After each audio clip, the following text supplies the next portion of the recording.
What's going on, guys? This episode is brought to you by Marek Health. And if you go to marekhealth.com/RBP, it'll take you to my page at Marek Health and help you optimize hormones and make sure your blood markers are in check so that your body is constantly recovering and getting better throughout your bodybuilding career. Without your hormones being optimized and without your health being in check, you are not going to be able to progress at the rate you wanted to progress.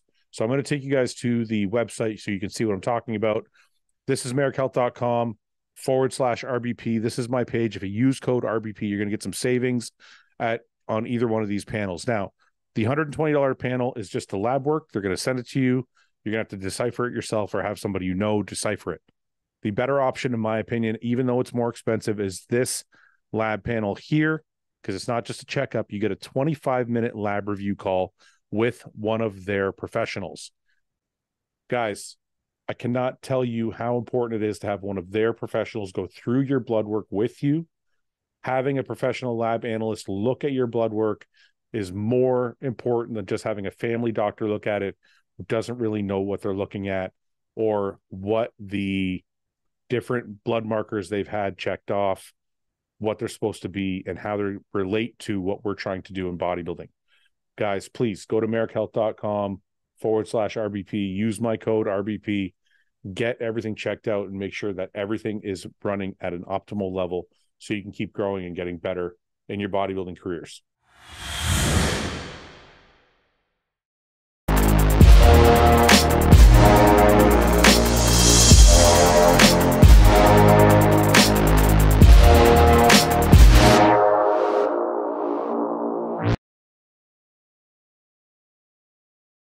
Yeah, let's have a look.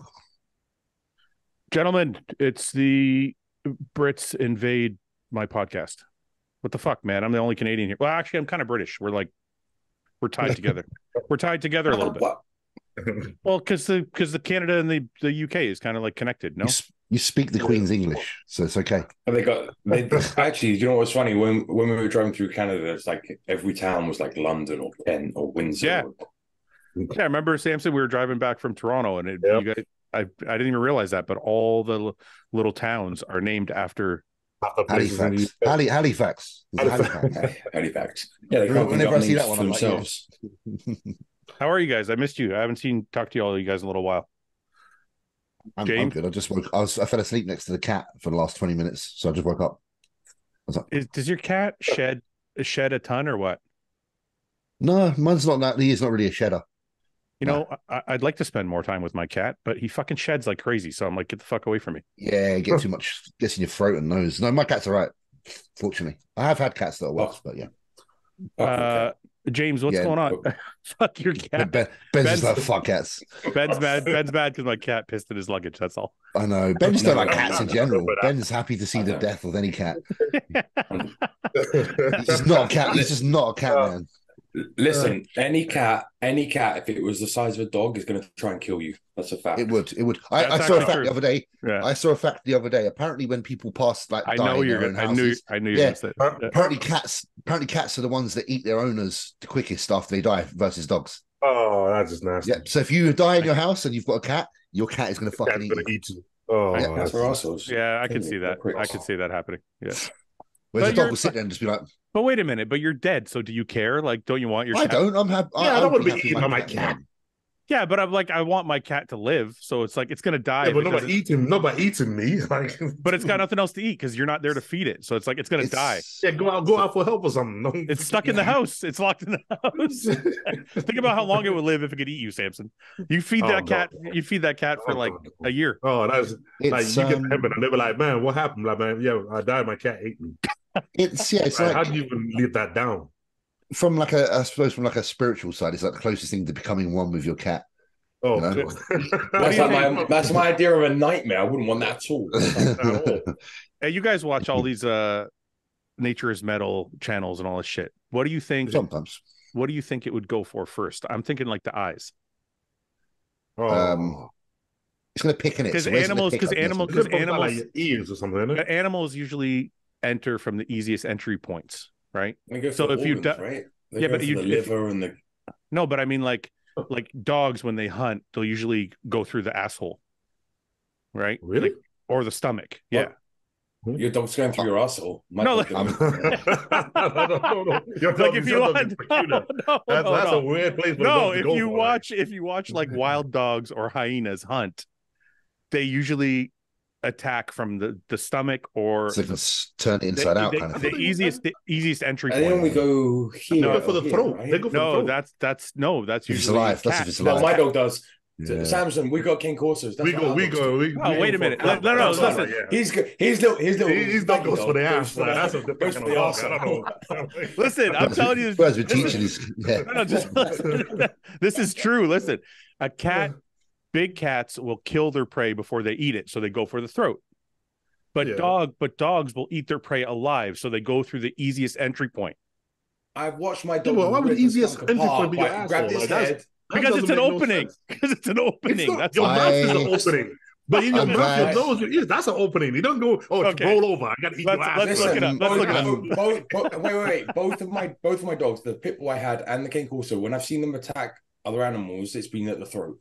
Yeah. I'm glad I'm Team Cat right now because it sounds less. Whereas Fouad's dog is attacking suspicious. apparently. He's shown the dog to me. Here. Watch. Why do wild dogs eat prey from behind? Okay. Wild dogs. You do not have a That's what I said. I said wild dogs or hyenas. That's what I said. Wild dogs are among the most effective predators in the African animal kingdom. It's common to attack their prey from behind. This is done to avoid entering into combat with the animal, since their prey usually outnumbers them in size. Okay, so I was wrong on why. That's a little bit. That's a little bit. That's a bit different than they just like. Yeah, that's a little bit different than like I just go through the arsehole because it's easier. I'm going to go through the arsehole. Like, what is that all about? I'm putting my snout in the arsehole because it's easier. But wait a minute. Hang on, I'm going to attack from behind. No, I'm going to eat you from behind. I'm going to Google, why does Fouad's dog like arsehole Listen, so much? Okay, I was wrong on why they do it, but it was still true. So I was a little bit right. He said they attack from behind. He didn't say they eat from behind. There's a big difference. Lions attack from behind. They don't start eating from behind. Watch. Like one gay dog one time ate. I know. Dogs eat ass. That dog had a preference. Okay, I'm going to show you guys. Watch. You guys are fuckers, man. I swear to God. Okay, here. Let's check this out. No. Here. We're weighing the evidence. Let's see what we come up with here. Not for sensitive viewers. No. Look, he's going right through the fucking ass. Yeah, but the other ones go for the others. The other one's going for the neck. That's why. Yeah, they're trying to kill it, but the other ones are just trying to eat. So they go from the back. No, there's a suspect one in the group. There's one suspect one in the group. That's the bent one. The bent one's on the back. You got like two. It's all about equality. I'm telling you, look at they've all got different preferences. They're pulling out its fucking organs from its asshole, brutal. man. I'm telling you. Oh, that's brutal. Look at all of them are doing it. It's because it's the easiest entry point, man. They go from the stomach. But one is going like right there in the face. I know, but these ones are eating. The other one's killing. Yeah, these are the African ones. If the one at the front wasn't there, the others aren't at the back. That's not the point. I'm telling you, this is where they eat from. No, I watch this shit all the time. Okay, but if the one at the front, if there's no one on the front, I'm telling you, someone's getting the front first. Yeah, watch. Let's find another one. No one is attacking from the arsehole first. Like, I'm sorry. Watch. They're gonna start nipping at it from the back. That's to avoid the horns as well, isn't it? Yeah. Yes. But the whole point is for it to get to the neck. They're trying to get one of them on the neck. Okay, but when they start eating it, they eat from the back or the stomach. The liver, I'll agree with. If it's dead, they're going to go for the liver first. Yeah. Not its arsehole. Let's fast forward a bit. Look. God, he's going his fucking head in. Hey, listen, every time you're showing one of them eating their arsehole, one of them's on the front. Ben, I'm just telling you, they eat from the back or the stomach. This guy's not eating anything. He's just holding it. Oh. Yeah, I'm not saying he's eating the. I'm not saying he's eating the steak. But that was what I said to you. I said it eats from the back. Wildlife is very intriguing to watch, isn't it? Just the way that things operate. look at they just create a big hole and they just go in there and they're like, yeah, like what the hell are those 2 bits hanging off now? Like, oh man, but look, there's 2 bits that are hanging out. Like I don't even know. Look at he's just like he's going to town. He's like, I'm getting organs. I'm going in from the back. Oh. The vegetarian bodybuilders are going to be well unhappy. Sorry, guys. Oh, damn. We're all meat eaters, us few. Look at the intestines are like hanging down here. Oh, this is brutal. Okay. I did see a video the other day. It was like a zebra, and its whole underside was like bitten by a crocodile, and it was just hanging out. Yeah, and it was like hanging out. It was like alive, but it was still yeah, just fucking... yeah. All right, so I have another. So to your question there, why does that keep doing that every time you close it down? If it was 1-on-1, the dog is not going for the arsehole. Why do you just like to argue with me? All I said was I know I'm not. All I said was when dogs eat. All I said was when dogs eat, wild dogs or hyenas, they go through the easiest entry point, which is the fucking back or the stomach. They go through the asshole or the fucking stomach. That's where they eat from every time. A lion. I said they go for the liver first. What I'm trying to tell you, with you on that. What I'm trying to tell you is, dogs will eat before the animal is dead. You saw them ripping it apart. And then like said, whereas lions, the majority of the time, a lion will take it down by the neck and suffocate it before they all go in and start eating. Well, if you even look at a house cat, like a standard cat, it will often kill its prey and play with it. It doesn't even actually do anything. Yeah. So it just kills it. They like to kill. So a cat will kill a mouse, a rat, and it will just beat the shit out of it, and it won't even eat it yet. Yeah. It sometimes doesn't even bother. Whereas obviously, like a dog, like you say, is eating. Yeah. I don't know how we got there. A cat. We got there. A cat used to leave fucking dead birds in like you used to leave a whole dead bird just in the middle of the living room. Yeah, because they don't really. My cat's brought in pigeons before and not actually even taken a bite out of it. So it's definitely they do play with their things, and they take cats bring things home to their owners or their family as a treat. They're like, look what I found for you. Bollocks. That's how cat owner's mentality is. Oh, they're bringing me a present. They're bringing me presents. Oh, you're so cute. The cat in the cat side is like, fuck you. If I get a chance, I'm going to do this to you. Yeah, probably is. It's probably an it's more like a warning. It's more like a warning that you see that bird over there? That's going to be you. Yeah, if you don't feed me, you see what happens.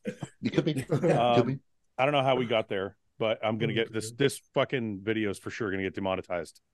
From something you need a little bit of blurrage over it. You can have the video, but you're going to need a little bit of blurrage over it. I want people to see. I'm fascinated by that shit. I am as well. I want to watch animals kill shit all day long. Yeah, it's I saw a bear kill a moose the other day. I was like, holy fuck! It literally. Where was that? What country was this? Was this Canada? No, I didn't see it in person. No. But I'm wondering what country it happened in. I mean, obviously Canada. Yeah. Oh, I don't know. I just I saw it on like that Nature is Metal page, I think, or something like that. And it literally went in the water after it and killed it in the water. Wow. I'm like, what the fuck? It was insane to watch. Dude, anyway, watching a crocodile kill things is scary. It's so crazy. Like if you look at the maddest thing is when you look at all the different adaptations of animal species in order to survive against others. So there was this video the other day of a crocodile trying to eat a turtle. Had no chance because the turtle was just sitting in his shell like, fuck you can't eat me. But it's an adaptation. Yeah, but so there's some animals that just can't. I think it depends on if it's a crocodile or an alligator, because I've seen a crocodile crunch one of those turtle shells in half. Maybe also perhaps even depends on the age maybe of the turtle, if it's developed enough or not.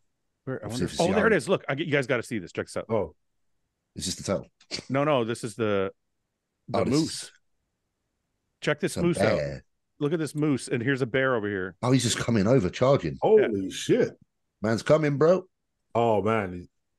I would have recommended. Well, not recommend. I would have thought that a moose could have at least got away with speed, but obviously not. Bears are pretty apt in the water. Look at this. That's a pretty small bear, isn't it? Compared to the moose, yeah. Oh no, see, it still is, yeah. You think the moose is going to get away? You're like, okay, he's going to kick him off. Yeah. I suppose you get one real hard slash to that body, and it starts to bleed. You gotta wonder how tough animal skin is, because if that bear took one swipe at a human, it'd be dead. We'd be in half pretty much. Yeah, look at it just gnawing on its back. Did you see that clip, Fouad, of the elephant tragedy that happened quite a few years ago? It came up on my socials. It was an elephant that was kept in captivity and used for like circus acts, and it flipped out and killed multiple people, and then got put down. It took 87 bullets to pull it down. Yeah, because it's the elephant. Because it's the elephant. It's a fucking elephant. Yeah. Well, it's bad. It's made mad. But you know what I mean? Like that shows, like, you know, you're saying like if you put 87 bullets in any other animal, you put two bullets in any other animal, it's fucking gone. Look at this. It was a weird video. Look at it's drowning it. It's like holding its head underwater. That looks like a really young bear as well, though. That's like a small one. I don't know, man. I don't know. It's fucking nuts watching that shit. Polar bears are the most dangerous bears, aren't they? Yeah, they're supposed to be the most vicious. The worst thing, just before we get off the animal stuff, the worst thing that like bothers me when I see it is when I see orcas or killer whales. They don't fuck about. No. When I see them in captivity, though. Oh yeah. When I see I don't like any blackfish. Yeah, that documentary fucks me up, man. Because they're like one of my favorite animals, and then watching that. I don't appreciate any of that captivity. That's why the elephant thing. I was kind of like, well, that's what happens when you put it in captivity. Of course, it's going to fucking spaz out. No, There's kind of a little enjoyment when you see a circus act like that, and then the animal fights back. You know, good. Freaks out. Nature's instincts can only tolerate so much. Well, it's crazy because the lion will literally roam like a 200-kilometer area, and that will be its territory. And you're trying to fucking And they put it in this fucking. You know, even some of the game reserves are like they're not 200 kilometers. No. So it's like I saw this clip of a monkey. And had been in captivity for like 10 years, and it was like the first time it had seen the sky. Oh yeah, I saw that. It was like, his reaction was like, it's like a little human reaction. Like, it's like when my son sees something, he's like, oh my god, like that reminds me. I gotta show you this. So brutal. Did you see the film Nope, you boys? Like with the monkey and that you know kills everybody because it was again kept and used as like an actor in a sitcom, and it flips out at the event and ends up like mauling someone's face. Same kind of thing. And I know that's happened in real life. There was something that came up the other day about there was a woman that survived an ape attack, but she didn't blame the ape. She blamed the owners because these people owned it when they shouldn't have owned it, basically, which is, again, the message is that you shouldn't fucking own things that aren't meant to be owned, you know?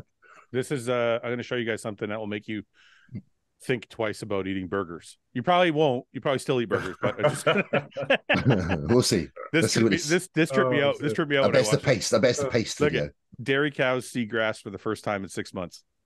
Oh no, we're really going in deep today. Watch this shit.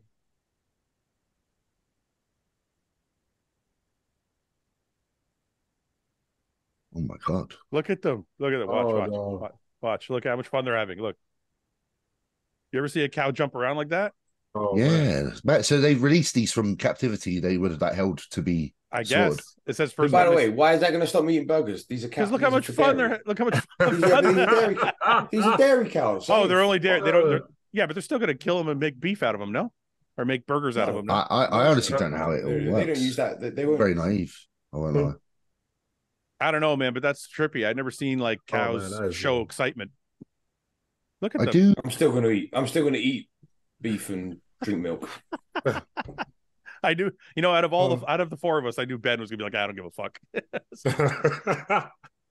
It's funny as well because Ben's the one that doesn't wish to compete anymore, and he's still most ruthless with his food. He's like, man, it's all food. Yeah, fuck it. You're off the juice. You should be kinder now. You're still should be a Buddhist monk now. I didn't like animals before I bodybuilt. It has nothing to do with that. You don't like any animals? It's not like animals. No, that's wrong. Wait. You live on a fucking. You live on a farm. Yeah.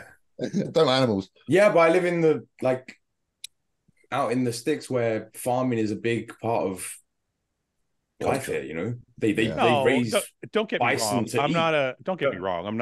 I understand that the circle of life. Like when I see an animal getting killed, especially by another animal, I'm like, that's fair play. That's fair game. Like it's brutal to watch. Like 3 alligators rip apart a zebra, but like you know why they're doing it. Like yeah. That's life. Well, that's what I'm like. If we're gonna kill to eat, I don't have an issue with that. Yeah, of course. Yes, if you're killing just purely for game, I don't believe in like the whole hunting just to hunt. The old like the rarer species, like when I see people kill lions and elephants for their tusks, and I don't really have any. I find that very peculiar. I'm with you on personally. That one. Yeah, because I'm like, just if you want some tusks, just go to 3D printer and 3D print some and fake them and put them on the wall. Do you know what I mean? Like you can have something that looks the part. I want to show you guys one more just because it's really fucked up, and then we'll stop with the animal shit. We'll have to put like the first quarter of this the first 8 for this podcast was all animal based. Animal talk. So be careful. Okay, guys. okay. This is a cheetah cub drinking some water. I love cheetahs. Oh no! Oh, he's gonna get eaten. He's gonna get fucking destroyed. Get grabbed down from the. Watch how fast. Watch how fast. Just check this out.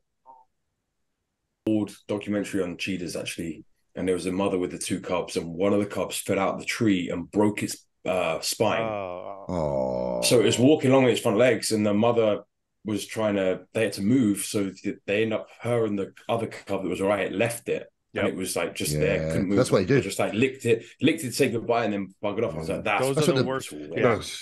That's what the worst ones. I can't watch the those. Birds do the same. If you watch the mother birds, they go through they check their litter, whatever you call it, and any of the ones that are underdeveloped, they pick them up and throw them out the nest. Yeah, I've seen that. They just fall to the ground. Oh, God.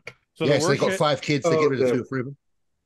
The worst shit I can't watch is like cubs like that when they're injured, or like I've seen bears kill bear cubs. I can't watch that shit. I'm like, no, can't do it. It's too fucking.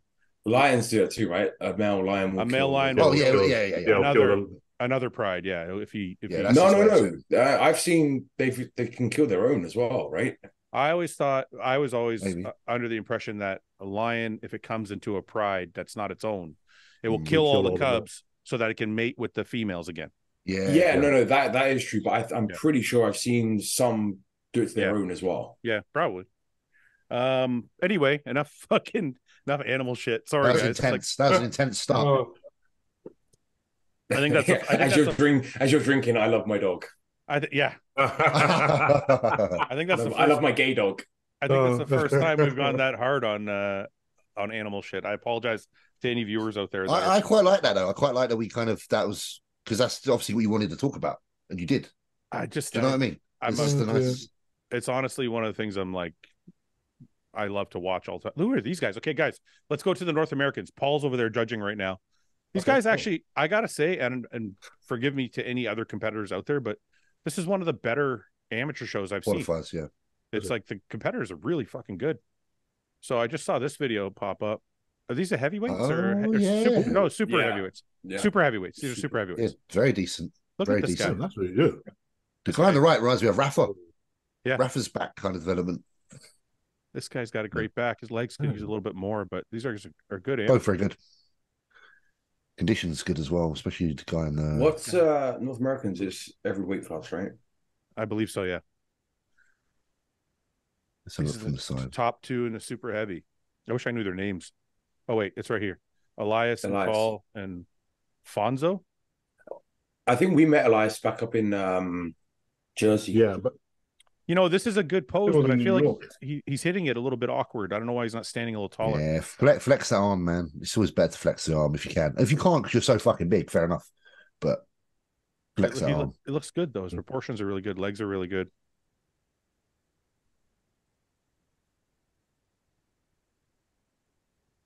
Yeah. That's kind of tit for tat, as you can see. Yeah.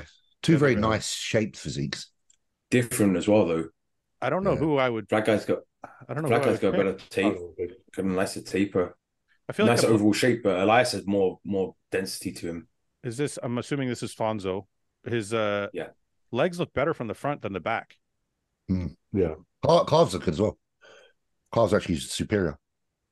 I actually think I think Fonzo's better from the front. Elias is better from the back. From the back. Yeah, that's true. Agree. Well, that from the side. Overall, it's up in the posing. Elias is good from the side. His side leg's pretty gnarly. I just think, this guy from the back would be incredible. Just a little bit straight in the legs from the back. Yeah. And this has got great detail in the hamstrings, glutes. Yeah, it's quite dug out, isn't he? But that Fonzo's back is. Yeah. It's tough. It's like, it's really like tit for tat. Yeah, like you guys said, it's a little bit of each. Here they are again, some photos. Yeah, see, like the Fonzo's got a slightly better shape to my eye. Yeah. But Elias is a little more denser. Yeah, this is better in the front lat, front double so far. Or what is this? Sorry. Yeah, front double, front lat, I would give to him. Side chest. It's just the side leg. The side leg is very good on Yeah. But then you look at the shoulder. Look at the shoulder, look at the chest. You know what this reminds me of? And I don't want to You know what I'm going to say, right? Hunter and Andrew. Tell me I'm wrong, right? No, it is. It's like the amateur. It's like the amateur version of it. That is what that's the thing, and that's why it's hard to like judge because there's tit for tat. It's like, what do you prefer? I'm going Fonzo. Then Fonzo's going to win. That's tough. This is all really, the hams are very they're fucking. But then it's not just a ham show, as we know. It's an overall thing, isn't it? It's trying to get the total score. I would give the back to Elias. Yeah, top to bottom. Yeah, top to bottom. Yeah. The side shots are tricky. His side leg is really nice. He doesn't hit that properly, does he? Yeah, it's not doing favors from that side of try something. If he was posing that upper body a bit better, then he would get better. Yeah, he's actually lost out the whole upper body on that shot, in my opinion. Yeah. Well, I think it's just because he's like crunching down his whole upper body for some reason, whereas he's standing a little bit taller. The thing is, we saw in the video, he doesn't straighten that out either. That's not just a shot. Yeah. That's how he hits. This is pretty even. I would give it to him, I think, though. I don't know if it's Fonzo. I apologize if that's not the most muscular. It's close. I don't know, man. I think I'm leaning towards Fonzo. Because it's really just the back of the legs. I think that's like he's dominant on the back of the leg and the side of the leg. But it seems like Fonzo has everything else. Fonzo's got a little more roundness to his chest and delts as well. Elias looks a little flat through the. James, what do you think? Yeah, if you look like especially in that shot there, you see the chest delt density on the left-hand side. That plays a lot, you know. I feel like those details, that's kind of like what I think worked for Andrew in the last show. Do you know what I mean? Like that area in particular where it just has that kind of crazy, this feathering in the pecs, which is hard to actually get. Samson, what do you think? Yeah, I think the same thing. He's just a little bit more detail. Where obviously down right, he has the back shots, that's for sure. But it's funny because it's sorry, I was going to say it's just funny because all the detail up here, but then when you go over here, it's like all the detail down here. But I think I think maybe with Elias, they might have lost some fullness and pop to his body by getting his legs come down for it. That shot. No, it's you trade off, and it looks like Fonzo has maybe kept some of his roundness and thickness because he wasn't chasing the gluten ham. Samson, who would be your final pick here out of these two? Man, I'll be close, but I'll go with Fonzo. Yeah, I think he wins more shots. I agree with you guys, but of these anyway, of what you can see here, he wins more shots. I have a feeling the judges are going to go with Elias based on conditioning. Because you wouldn't argue either way. Yeah, you're right. Because I just wonder, like, you guys know how like in person things look a lot better than in pictures. Oh yeah. So if he looks like that, he looks that way in pictures, it must be crazy. That's what I'm saying. Like if it looks like this in a photo, what's it look like in real life? It must be crazy. Right? Yeah, it's quite dramatic actually. His leg detail, deep separations, even in the front quad. But I do think if you look at that, look at his chest. There's nothing happening in the upper body here. Look at Elias, and I think because they've gone to have him so sharp in the lower body, they lost something. They might have sacrificed some of that pop because in that shot there, his chest should be straight. Like he should be blasting forward now. It's that, and it's also, does he have the same amount of muscle in that area? Yeah, because I've seen it. I follow Elias. Like I know him. We chatted a bit, so I think, like James said, though, I think if either guy wins, it's going to be okay. This shot's very good for Fonzo. Look at the lat. Yeah, the lat width there. I think if these two were to look at these shots and then see whatever the result was after, I think none of them would have an issue with each other. I don't think they'd be like, oh well, fuck, you shouldn't have won, because it's not that clear. No, it's not. No, it's I've seen some odd fucking placings happen, but this would not be an odd one. Whoever goes, all right. So wasn't Brandon Barrow at that? Where I believe he was. Yeah. Sorry, I'll show you guys a few more photos. There's some heavies that look good as well. I think there's Brandon Barrow there. That's Elias. I'm not sure who these gentlemen are. Sorry, guys. They all look pretty fucking good, don't they? They look really good. It's a good lineup. Yeah, it's a good lineup. It's a lot of muscle. Barrow looks like he's in shape from here. I don't know what it looks like close up, but wish I had some better photos. I've trained with Ryan Bickford before. He was. I feel like if Brandon Barrow was in Elias's kind of condition, he would be winning. Yeah, he's got the musculature. Yeah. Like you see the difference. Oh, yeah. He's carrying a lot. Yeah, he's carrying a lot of muscle. He's the thickest, most muscular guy on that stage. Look at there. He looks look. He looks like a pro. That's a Hunter. That's Hunter's shot. That one, isn't it? This is a pro level physique. He just needs to be in this condition. Yeah. But that was the same story last year. He did USA's, he did North Americans, I believe. Or I wonder sometimes when we see that, you always wonder, like, I should have him on the podcast. I'd like to talk to him because you always wonder, like, we all know guys that are like, they pay attention to the scale too much. They don't want to lose weight. And then they end up soft on stage. Mm-hmm. But we also know guys that literally work harder than anybody and still don't get shredded. Well, remember, Ben, me and you can talk for Luke for the times that when he wasn't in his best condition, it wasn't when he wasn't trying super hard. It's just that what he was doing wasn't right. I watched him fall off of a cross trainer doing cardio because he was so hypo, like 3 weeks out on like no food at all, killing himself, and he was way off, like nowhere near in shape. Yeah, because like I brought this up on the other podcast. Like I've talked to Brandon Beckrich, for example. And Brandon's told me he's been as low as like 700, 800 calories. Yeah, and has a hard time doing 2 hours of cardio a day and still sometimes has trouble getting the fat off. So I wonder if Brandon Barrow is that kind of athlete, or is he like just trying to stay big and he's not getting fully conditioned? I remember talking to Carl, the guy that I coach, Samson knows him. Yeah. When he was getting ready for his pro qualifier, because he kept sending me things about his weight. He's like, my weight's this, my weight's that. And I said, I don't give a fuck what your weight is. We're doing a pro qualifier. They want to see condition. Yeah. Like these guys, I have and it's like an unwritten like thing I have in my head where if you're going for a pro qualifier, show condition. They can deal with the fact that you can add muscle. Yeah. Like muscle, but if you now condition, like that's our primary goal pro qualifiers is always let's just. I mean, look, we have two very, very good examples very close to home. Samson.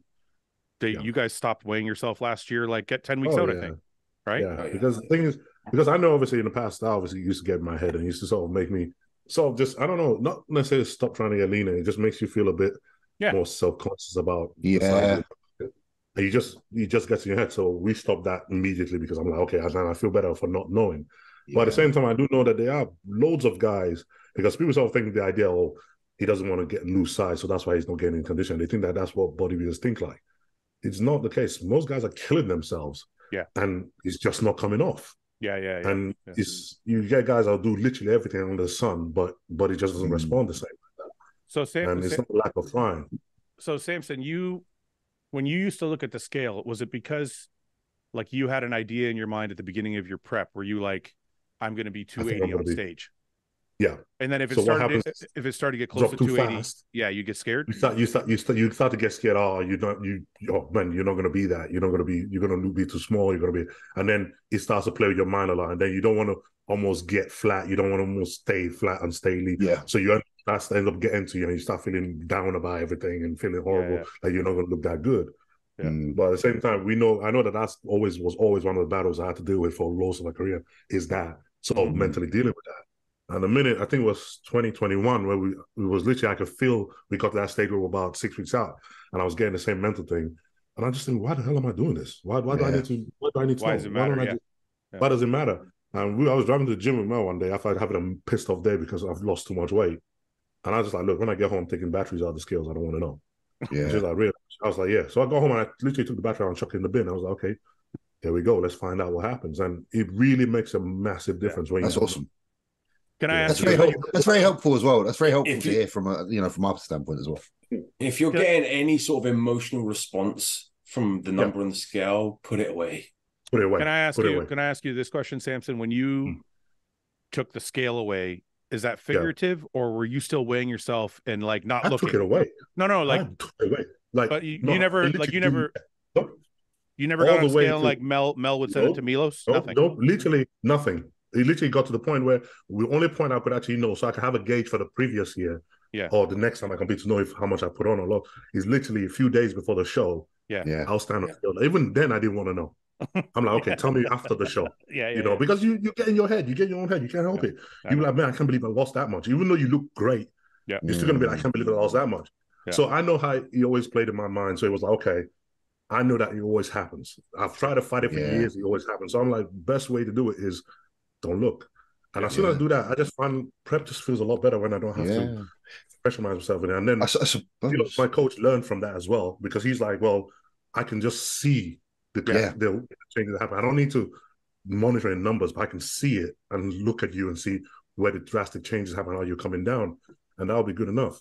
So, sometimes it can become a distraction. It can become distracting. Yeah, sure. And it can sway your decisions when maybe it doesn't need to be anything to persuade. But like from your own standpoint as well, you probably become hypersensitive to how you look, which is probably a good thing, because then you get very familiar. You're like, well, I'm taking much more precedent on how I'm looking now over everything. Now I'm able to see so much more than I was when I was relying on half of my mentality to be based upon just a figure of scale. So even in terms of like check-ins as well, like I've noticed now that, especially until we get to the point where we're like 6 to 4 weeks out, I don't like even looking at myself in the mirror. I've been there. I'm the same. Because I'll do that once a week, one check-in a week, and that'll be the only time. Every other time, I'm like, I don't want to know. I can suffer. I can dehydrate. I don't have to see it. And then at the end of the week, I'll be like, okay, let's see what the results are. By then, the work is already done. So whatever I see is what I see, but the work is done. So it's only when you get to that last bit of where you got to practice your posing so much and everything else, then you start paying more attention to, okay, how you hitting each pose. So I always use a scale as a guide, because I tried to make sure all my days were exactly the same. Like I ate the same food, drank the same amount of water. Like my timing was pretty similar, like when I was dieting. So the scale was a huge gauge for me, but it didn't fuck with me at all. But I was like Samson in that I would only look at myself. Like I would try not to look at myself. If I did, it would be like once a day. It would be really quick. And then I would that's it. I wouldn't like stand there and like kind of overanalyze. I'm like that. I find it very, it's crazy, isn't it? Sorry, Ben, go on. No, go on. No, I was going to say, I'm some people like go in the gym and they spend a lot of time after, posing and running through from so far out from a show. I look at them and I actually have a lot of respect for them, because I'm like, how do you look at yourself knowing you're so far away from what you're going to be, and yet feel confident enough to like spend that much time looking at yourself and not get put off? I look at myself like, fuck this.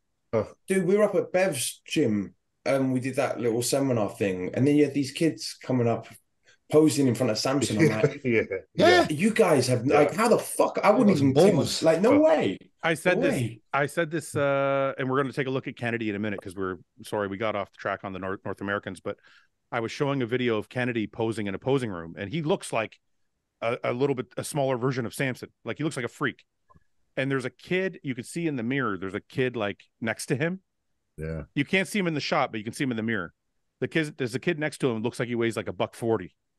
And he's like just pale, and he's in his boxers, and he's doing front doubles and shit. And I'm like, I said to the guys on the podcast, I was like, when I was coming up, and like Nimrod King used to work out at our gym, and Nimrod King was a pro back in the day that was like a fucking monster.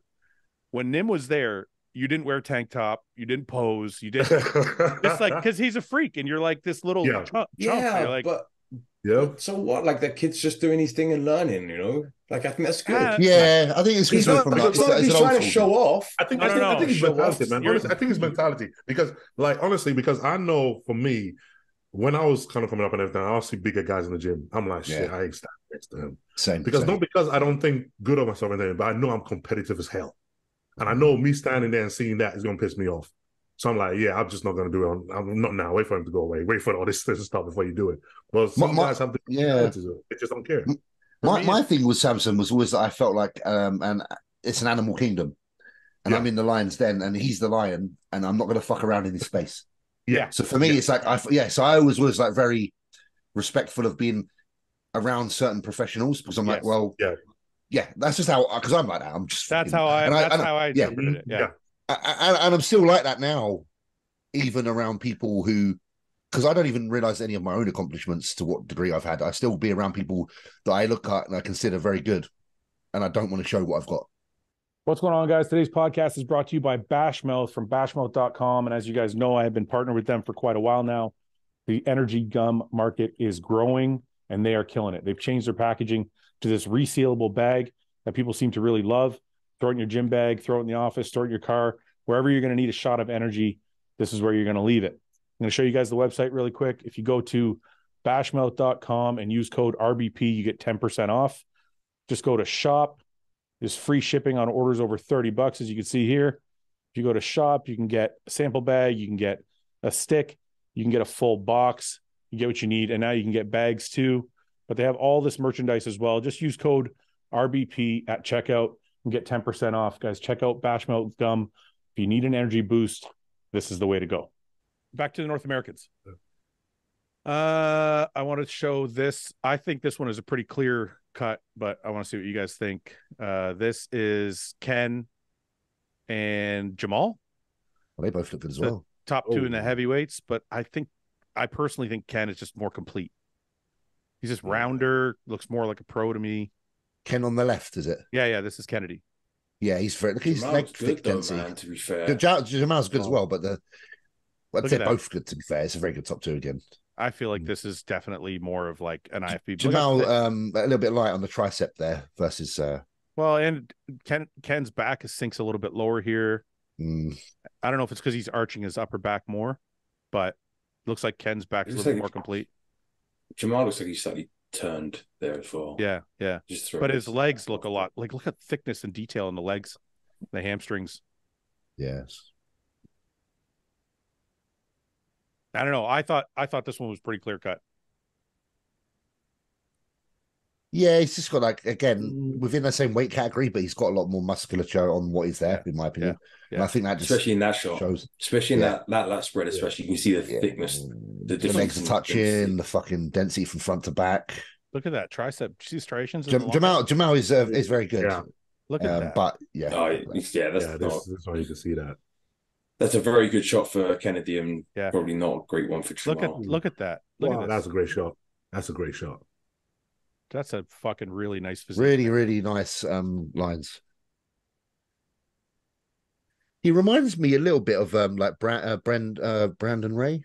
Brandon Ray? Yeah, he does. He does. Yeah. He reminds me of I'm a massive fan of Brandon. Samson, don't be mad at me for saying this, but his physique reminds me of yours. I don't know you should say that. No, he looks good. It does. It's very, very round. It's very complete. Like, look at that. That front lat spread, I can see similarities. It's nice when there's no gaps, you know. Look, there's no gaps with the lat to the forearm, literally. Look at this fucking physique, man. Actually, this is a really nice lat spread too. This is nice. It is. Dude, that Jamal's handy. I'm telling you, he's good. No, he's good. He's good. Kennedy's just got a roundness to his muscle that's very freaky. Yeah, but I'm just saying because you were like always clear cut. I'm like, Kennedy's good, but wait a minute. Let me just rephrase. When I say clear cut, I'm not saying that Jamal doesn't look good. I just feel like Kennedy looks like a pro bodybuilder to me. Yeah. Whereas Jamal still needs a little. I feel like he needs a little bit more thickness still. It's not like especially compared to the supers. The supers was like a flip. Like you could argue both which ways. Who's overall? Do you reckon though? I'd say Kennedy. I would too. I would too. Yeah, from judging from what we've seen so far, because here's some photos. Unless there's a light heavyweight that's just tremendous. That's going to be especially the high res picture there. Jeez, it's nice. Great. A really good shot. I'm happy for him. He got his conditioning right too, because I think that was the problem. Yeah, it's just he's definitely more. He's filling in his physique more. Yeah.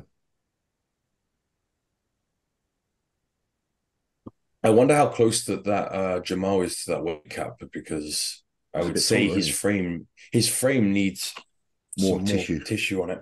I feel like it's kind of close until you get to the back, and then I feel like Jamal kind of runs away with it. Or sorry, Kennedy kind of runs away with it there.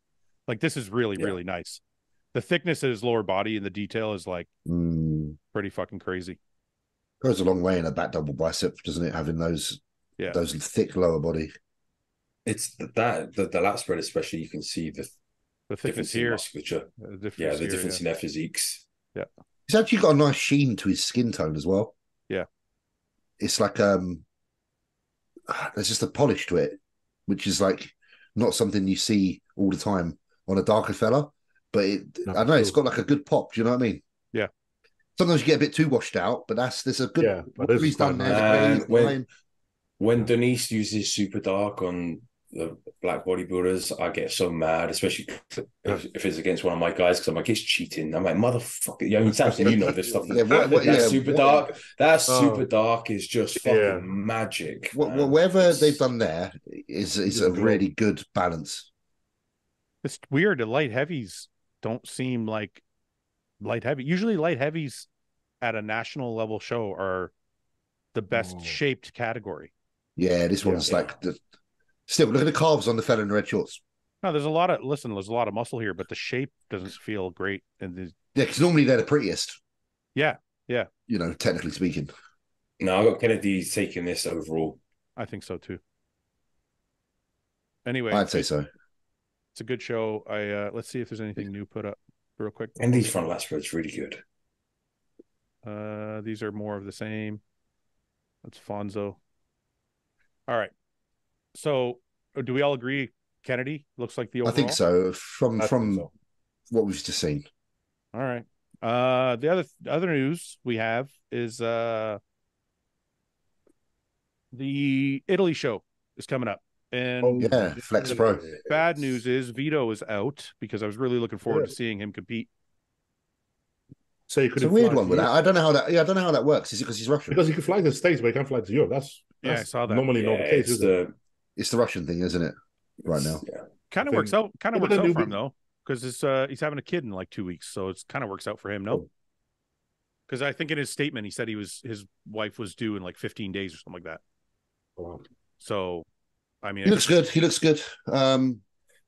From what I've seen, I feel like he's a little bit shallower in the back than some of the other guys like Regan and Nathan, but he's got some serious density from the front.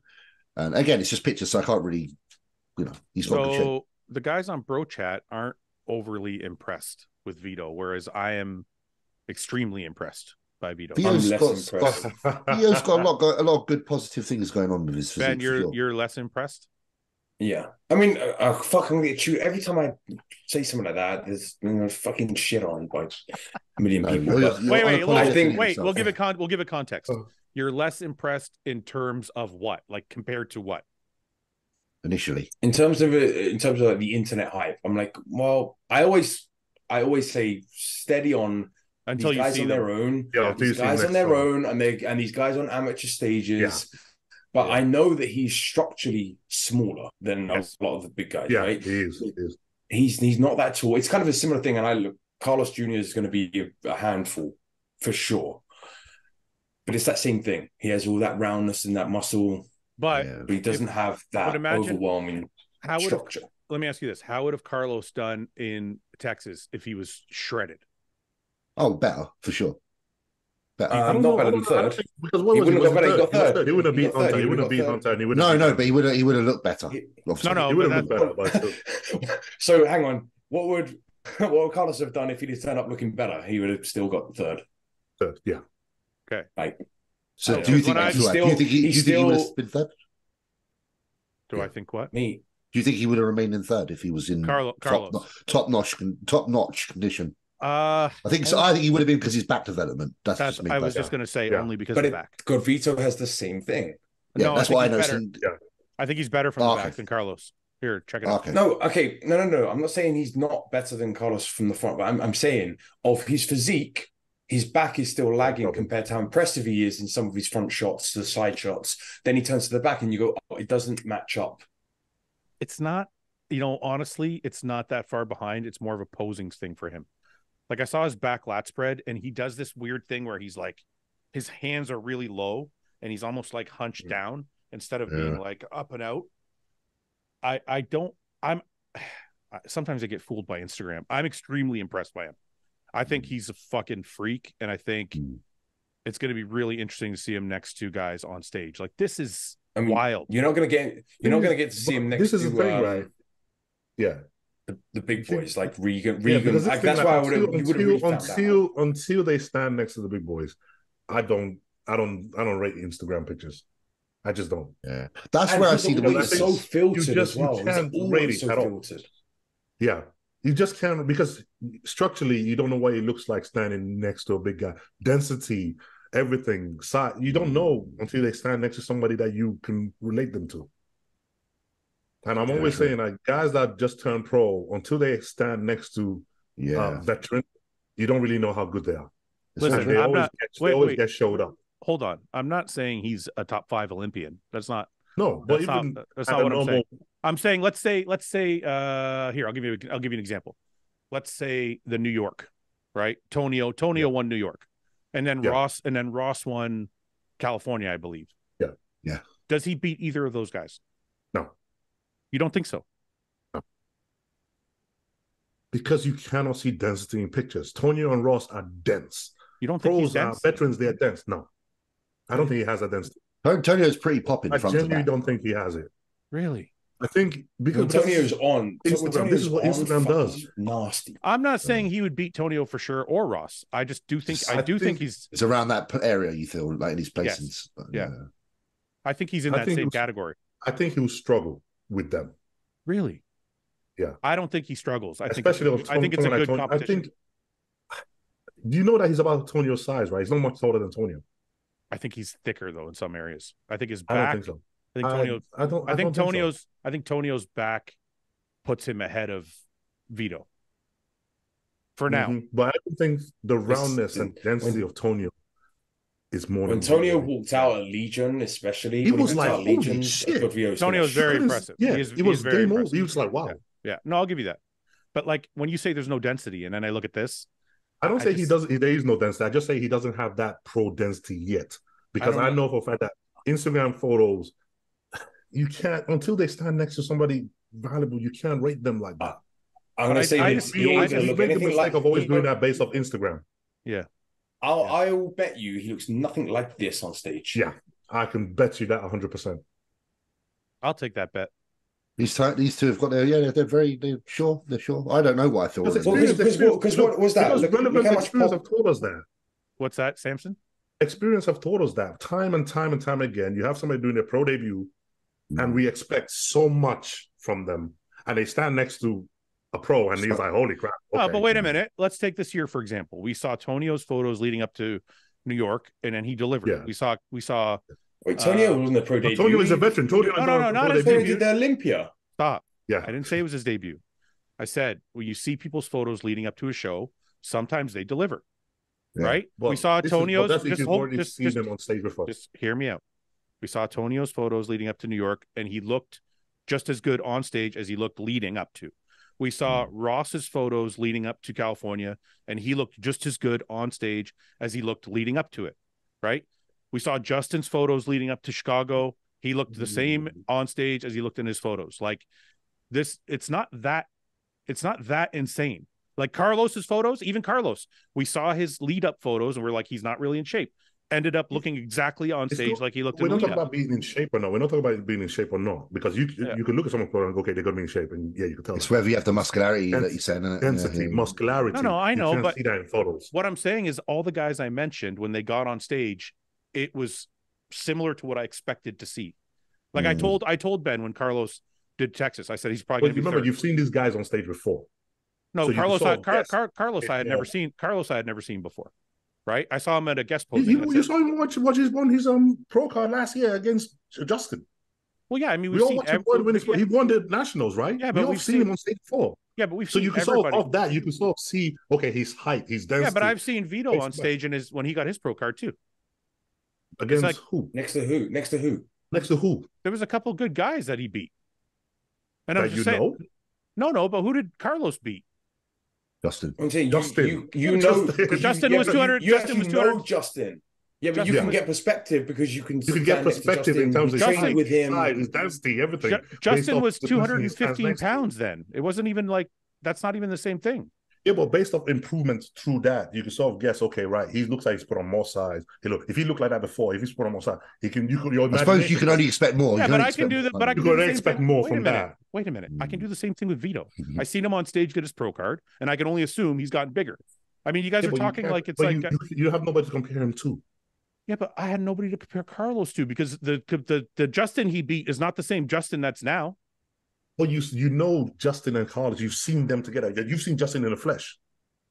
Yeah, I don't think you've seen Justin eye to eye. I don't think that translates. I don't. It does. I don't think it does, because a lot of the time, this is what we see. We see guys that are good amateurs, really good amateurs, and they stand up to a pro on stage, and we're like, oh, okay, well, there's a difference in just density there. All I'm saying is we saw Justin and Carlos compete this year in their pro debuts, and they both looked exactly like I expected.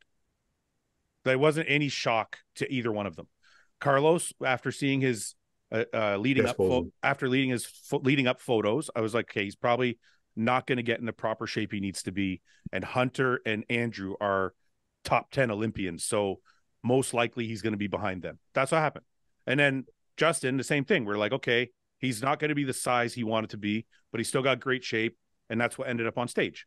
So it's like, do you think someone like Vtio? Okay, but do you think someone like Vtio right now could probably stand on stage with Nathan, Regan, Blessing, and give them a run for money? The reason I think he would lose to Regan is because Regan is structurally a very big guy, and I think Vtio structurally is a smaller guy. So I think the main reason Regan's going to beat him is because they probably have similar muscularity, but the structure of Regan is so much greater. Nathan, on the other hand, will probably beat him because Nathan has a good back, but they're probably similar in structure. Nathan's not a really big guy structurally. Nathan is more dense. The thing is not over sheer size, is the density. And density is something we don't see in pictures. And this is one thing that I always tell people. That's why they always say you got to be up there, up front, watching the shows. I agree with you. I agree with you, Samson, but I can't look at this and say there's no density. I just can't. I didn't say there's no density. I just said compared to a veteran, you will notice the difference when they stand next to each other. When he stood on his own, he's going to look... He's going to look awesome. He's going to look very impressive. I agree with you guys. Maybe I'm on the hype train because I'm a fan, but I do agree with you guys that until you stand next to the top guys, that's when you really know. But would you guys have him ahead of Blessing? Let's say that, because Blessing's doing that show. Not a really on point Blessing. A New York Blessing. Yeah, New York when he's on. When Blessing's on, he is really good. He's dangerous as hell, and his back is. And he's looking this year. Him and Cameron are doing a good job. So you guys, out of the four of those guys, you'd have Vtio in fourth. Yeah. Okay. Yeah, I don't think Vito's beating any of those chaps. Man, I'm excited to see this guy step on stage. Where would you have him? Well, when we did our picks, I had him in third. So who did you have first and second? I had Nathan Regan. I had Nathan Regan, Vtio, Blessing. That's a fair call. I could see that if Blessing was off. If Blessing was off, I could see that, but I don't think he's going to be off like that this time. Blessing could win this show. You think? I don't think Blessing can beat Regan. I don't see that. Only because I don't think he will have that leg size to do it. I think Blessing's very, very good, especially now he's working with Cameron. They kind of like dialed in his physique, but I feel like Nathan's got a lot of muscle. Even though he might be structurally smaller than Blessing, I still think he'll have more muscle. I see Nathan winning. But I don't think that this is a show that Blessing couldn't not win. You see Nathan beating Regan? So. You see Nathan beating Regan? Yeah, because I think I can still beat Regan, and I think Nathan kicks miles. Well, Regan beat Nathan at the last show they competed at. Yeah, but that was just one out of how many? Yeah, but that's when the tide starts to turn. The last one. Regan. So I haven't. Listen, I'm only James. You beat Samson before. You're going to beat Samson again? Yeah. Let's go back. James, your bias is showing. No, there's no bias there. I think there's a maturity to Nathan's physique that only shows. I'll agree with that. I'll agree with that. He's got he has a dryness to him that's like quite rare to see, but you can't see it unless you see it. No. I agree. I'm keen to see how Stefan brings him in, because Stefan peaking people is pretty. My James, just so you know, my thought process. Regan beat Nathan the last time they competed, and Regan has gotten exponentially better. Whereas I don't know. We don't know that. We don't know if he has. Well, I know people like Mike, again until you're on stage, we don't know. Listen, Mike Van Wyck has been working with him in the gym, and Mike worked with him last year before he went to Vegas. And Mike said on this podcast, he's not the same fucking guy. I hope he's not. I hope he's better. Mike basically said to me, what you're seeing on Instagram looks real and looks the same in real life, which is a problem because he has got people. Because Regan's got arguably a structure that is probably one of the best. Mike said his waist looks like it's this big. Yeah, and if he's pick anyone outside the top 5 that has a better structure than Regan. And now that he's added all the mass, if he can get, I feel like Regan again. I think he can win. I think he can win this show. I think there's 3 people that can win this show. Okay, I think it's definitely a battle. Yeah, we got to write down. Okay. Because their strengths again are like different strengths, and it does come down now to what strength is the one that's going to be the most. Okay, then highlighted. give me your thought process. What are Regan's strengths? Bubbliness, yeah. But then if you say but Nathan has that too. But you say Nathan does, but say Nathan same thing. Blessings. No, because Nathan for me isn't as bubbly as Regan. But he's more chiseled. No. He's just as round. He's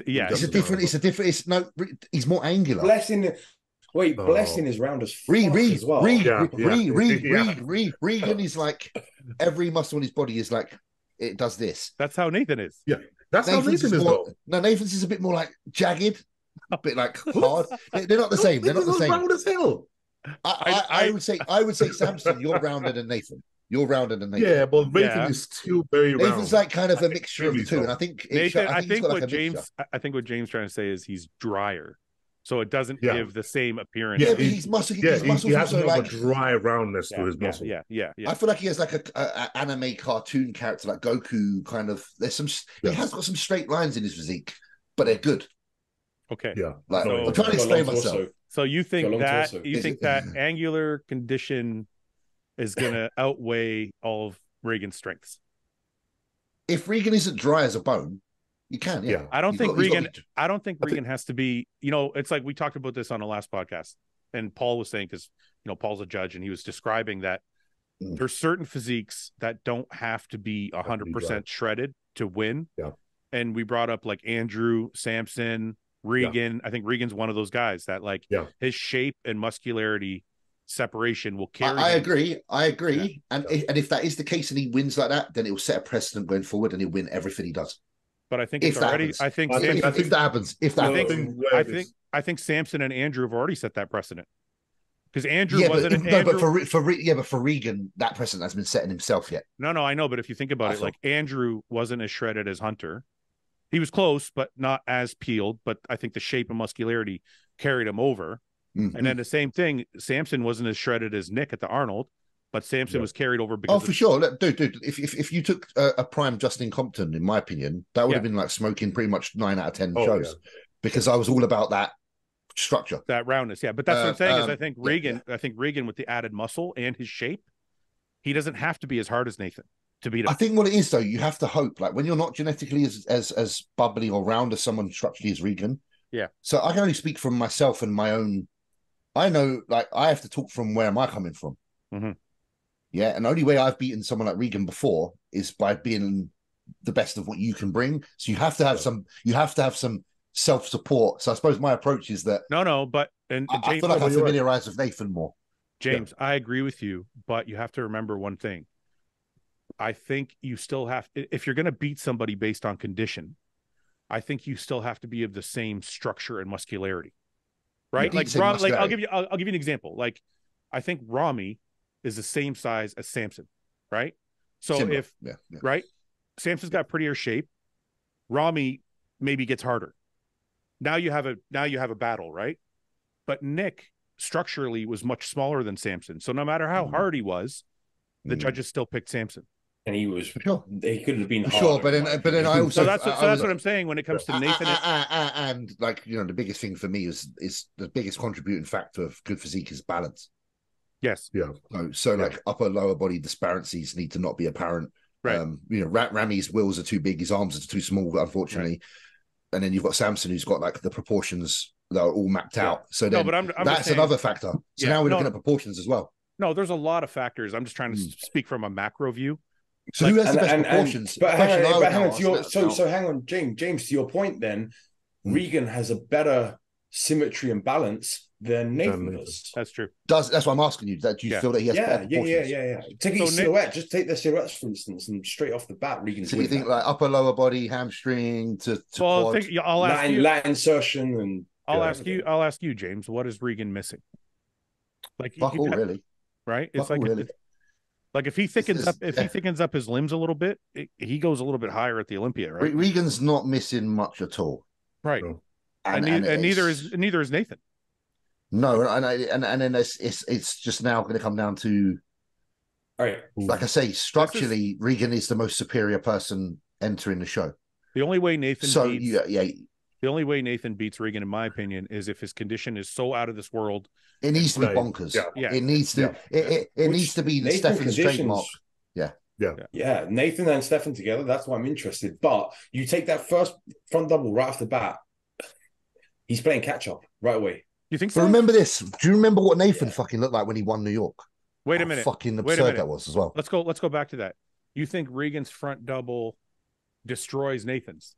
Because I don't think that. So I think no, I don't say destroy. Wait, where did you take destroy from? Well, you said it's over. Playing catch up. Well, I didn't say it's over. I said playing catch up. I didn't say destroy. But take Nathan's balance. Fucking Nathan's probably gonna tell me a new one. But take his torso length and now his legs. It's like now he's, to me, structurally he's. I think Nathan's front double is. I think Nathan's front double is a strength, not a weakness. And front lat spread as well. I think Regan's. He's front lat spread now, yes, but I'm saying when he's here and he's exposed, when he's front double, I actually think Regan is the one playing catch up, because when they come out, the front relaxed is probably Regan's. Then the front double, front lat are probably Nathan's. And then when they go to the side and the back, that's where Regan takes over. That's how I see it. I'll give the front lat to Nathan based on. I just have never been a big fan of Regan's arms, and I don't think his lats flare out as much. Nathan's chest and delts are something that really stands out, aren't they? Look, Nathan's most muscular. When Nathan did the Cali Pro James, we were at that. Yeah, oh fuck. And he pulled that most muscular is like, at the time I was like, well, there's Phil Heath and there's Nathan's most muscular, and everyone else is way off them. Yeah, it was silly at the time. I think a lot of it as well is me wanting to see the best Nathan, because I have a rapport with the fella in regards to like. But wait a minute, No, but I do have a personal bias. Is what I'm admitting. No, but even for me, like none of this is personal. Like I'm just like no, but I do have a personal bias. Yeah. I can tell. Because again, remember, a lot of my bodybuilding started as a junior, and he was the junior. Regan's your teammate at the time. So is Nathan. Regan, so yes. Shit. So who can I? But again, remember, like one of my earliest experiences in bodybuilding was watching Nathan win the juniors, and it set my life in motion. Okay, there's Regan. I do have this. The thing I have about this is where the torso looks very long. It's a little long, yeah. Yeah, but then again, he's not filled out. He's not fucking on stage yet, not bronzed up. No, I'm talking about when he's been on stage, it's the same. I'm not saying it's bad, by the way. So when Fouad said he's going to get destroyed, I didn't say Nathan, you're not going to get destroyed. Like, fuck, Jesus. There we go, front double. I like his front double. So let's go. I do, because I feel like the waist almost accentuates it, like Dennis Wolf's used to a little bit. So it's whether you look at it in that way or not, isn't it? You look at the smallest point of axis versus the widest, and you kind of go, "Oh yeah," but some people, it depends. Compton's was the same. I'm trying to find a front double here on. Oh, there it is. Actually, Ben might be right. This is fucking pretty. I know what I like. Yeah, it is pretty, but I'd still like the front on double bicep, old school. Okay, I'm a fan of just pose, but structure. Just look at that structure. If I mean, Nathan's got better arms, but this pose is definitely better on Regan, in my opinion. Yeah, it's these doctors as well. Shit. Yeah. The leg out looks really good on him too. A little bit of a vacuum, like. It's lucky he's a fucking handsome chap, isn't he? Yeah, it's like kind of want to. He could be a full-on bodybuilder and be handsome. I think Regan's probably. You know what's funny? Can I tell you something? I haven't been self-conscious about not having my hair in like I don't know how many years, because I don't give a shit. And then he posted this. Yeah, it's like rate my new fade, and I was like, man, I wish I had hair. Yeah. Yeah. No, I think Regan's probably the most genetically potentialed Caucasian bodybuilder in a minute. The handsomest bodybuilder. But also, like from a like a relative standpoint, his shape is quite rare for someone who's of his ethnicity. He's very well put together. Yeah, he must have a nice little blend of something going on in there because he's got some fucking good attributes. Do you know what I mean? He's got that like. I thought you were going to say something about his dick. No.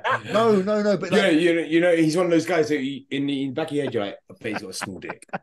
I bet it's tiny. Definitely, Regan's like a concoction of something going on there because that's not normal genetics.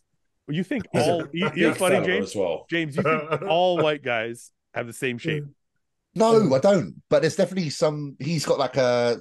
I don't even know what it is, but there's something. Regan's got like a little bit of a glow. There's something. There's something, man. Glow. He's got a glow. I think you got a crush on Regan. Well, can I just say this one thing too? I think Regan is the only one that should do this like glutes pushed back shit because he's the only one. He's the only one that pulls it off, and it looks good on him. But there's another. He's also got the back. He's got a big enough back to get away. No, that's what I mean. Like his back is so good that he can do this. And it doesn't take away from his back at all. Yeah. But I see a lot of guys doing this like hips pushed back shit, and it makes their back look worse. It makes them look like they're not in shape. And bottom heavy. Yeah, it just doesn't work for everybody, man. Regan's kind of cornered it. Listen, it could be very easy to look at a bodybuilder like Regan and just be like, what's the point bodybuilding? That's insane. Do you know what I mean? Because he's so well put together. Look at this shit. Yeah, I'm sorry, man. I just don't see him losing the show unless he's like way out of shape, which I don't think he will be. Look at this. I think I might give him the front lat spread too. By the way, wait for it to. Let's see what happens. Oh, here, James. There you go. That's a better front double. I prefer the front double. You're being in my opinion. I'm not mad on the twisted ones.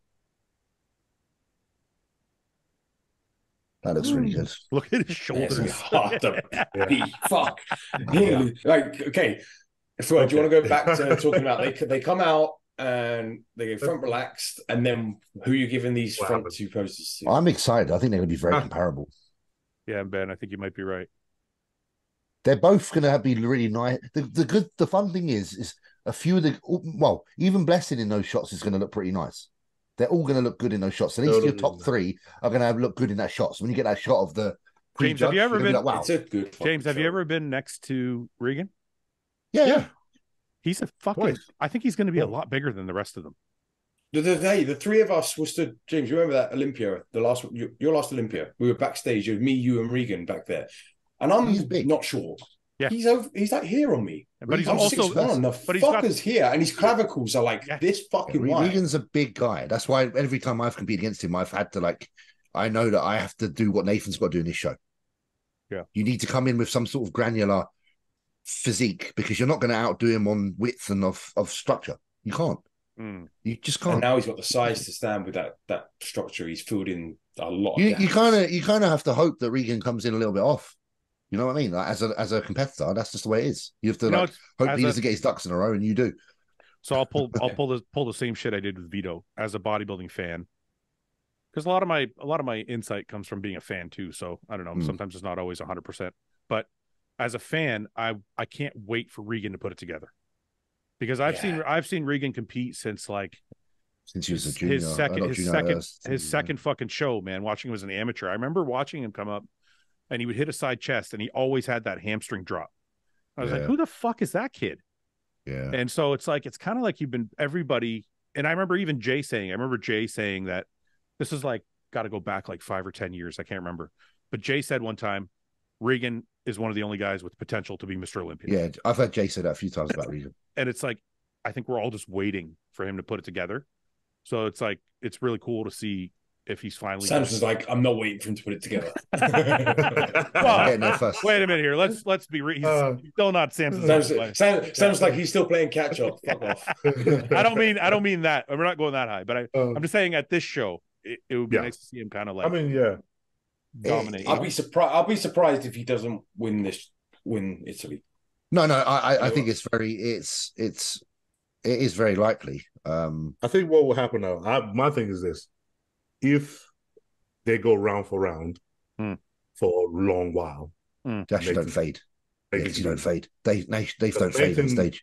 Look, after battling Nathan for years and years, so many times, I can tell you now, this is aggressive going forever, and he just gets better and better round after round. Oh, so you think if they go round for round, if they go round for round like they did in Texas, he won't fade. He won't fade.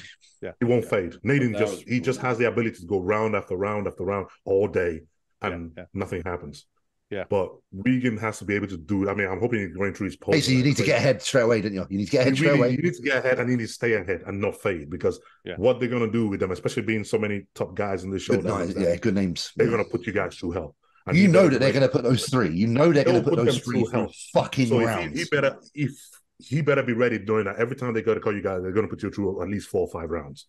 Well, and he needs to be able to hold it together for them rounds every single time, or else Nathan will take him on that. Speaking of that, Samson, you have the Olympia coming up in 9 weeks. Oh yes. Are you going? Are you doing round and round and round? Because you're going to go fucking round and round and round with fucking. Oh yeah, of course. These guys. Of course, we know how this. After so many experiences with it now, we know how this goes. If you can't go literally 4 rounds toe to toe, back to back, without fading at all, you're going to be in trouble. So you practice it are you doing your posing rounds every day, or what are you doing? Normally I start doing that like more regularly. I mean, now we're kind of doing it here and there. By the time it gets to 6 weeks out, now it just becomes every single day after cardio, 3 rounds, holding it for 15 seconds each pose over and over again. Yeah. What else how's the prep going though? Is it good? Everything coming off well? It's been strange. Why? No other word to say, but it's been strange because this is one prep where we really don't know what's going on in my body, man. I'm still growing and I'm getting in shape. And I have no idea I genuinely don't know what's happening. What do you mean? You're getting bigger and more shredded? We're getting more shredded and I'm keeping our size. Yeah. And we don't know what is happening. Why is I wonder, do you think, this is probably going to be really stupid, I'm going to say it anyway. Do you think it's because you traveled so much and you're busy all the time and now you're resting, so your body's actually I couldn't put my finger on it, because literally we knew we had off season, we went 330 pounds. Yeah. And then the minute we decided, okay, we're going to prep, and we cut my food a little bit, the result we were getting for it was so drastic that we're like, every week I send a check-in meals, and he looks at me and he goes, "You're supposed to start cardio." And he looks and going, "But you're getting leaner, but you're still holding on to all that size." That's nice. With no cardio. Another week. Are you not doing cardio yet? Oh yeah. Not yet. And you still you're just getting leaner and leaner. I'm still getting leaner. And it's almost that point where we're thinking, okay, each week you say, okay, let's see one more week. Let's see what happens. Let's see if it slows down. If it slows down, then we can start putting things in. Well, every week I send him up there. He goes, "You're leaner this week than you were last week." Okay. Yeah. Shit, let's go another week. I'm serious though. I wonder if it's because you're at ease now, because you're so fucking busy for 6 months. Maybe just because your body's you kind of come home. You held him back. Relaxed. You held him back in his off season. I did it on purpose. he'd have been 350 pounds. I did it on purpose, Ben. I held him back because I knew once I let him rest, he was just going to explode. No. Hey, just for the record, just so people don't know, just because I got a few messages about this, most of those appearances Samson booked on his fucking own. Oh yeah, no. I got messages from people. You're working Samson too hard. You're fucking. Oh, no. Remember we put out the New York stuff recently? Yeah. And people are messaging me why are you making Samson travel when he's 10 weeks out? I'm like, guys, that was a while back. We shot that shit in fucking May, man. I'm not making people think I'm but in fairness, I'm still recovering from that New York trip. I never want to look at New York the same again. I'm just ever going back. No. Well, Samson, I'm happy, man. That's good. So I was going to ask you your weight, but you don't even know. I don't know. All right. Well, we're all fucking waiting. I can't wait to see what happens. We got everybody has basically you, Hottie, Derek, Nick, Andrew, Hunter. There's also Brandon. And is Rami doing the show? I don't believe so. I don't know. Is Rami taking this year off? Nobody knows. I don't know. I'm really curious to see how Brandon does, because I'm still of the mindset that if he was shredded last year, he could have maybe even won. Yeah, he's got it all. Because he was very, very big. He just was a little bit too full. Yeah. So I don't know. He's very deadly. He's very deadly. Nobody's talking about Brandon, and I feel like it's a mistake. No one ever. Yeah, but it's probably good for him. It's probably good for him. Yeah, it's good for him. It's good for him. Like, he's probably feeling pretty chilled. No pressure. Yeah. But I think nice actually. I don't know if like Samson. I don't know if like you talk to the other guys. Like, do you guys still see Brandon as like a threat? Of course you're gonna see. I mean, come on, man, he's Mr. Olympia. How can you not see? The thing is, this whole idea of you see this person and you see everybody as a threat. And anyone who says otherwise, man, you're full of shit. You see everybody as a threat. Because you know full well if you don't nail it, and someone else does, your space is gone. There is no nothing about it. So if you're ever in a position where you feel like you're so ahead that you don't see anybody who can qualify for the Olympia as a threat, I think you're becoming complacent. Yeah. James, how do you feel about Crizzo versus Andrew? I think that's a great match. It's my favorite matchup of the current era. I think they're two bodybuilders on the rise, and I've said this over and over again, on and off here. I think they're very comparable in regards to like height, size. I think they're two bodybuilders that are going to be around for a little while if they choose to be and placing very, very fucking high. Do you think at this Olympia they're both like in that 5 to 8 spot? Yeah, absolutely. I 100% think that. Yeah.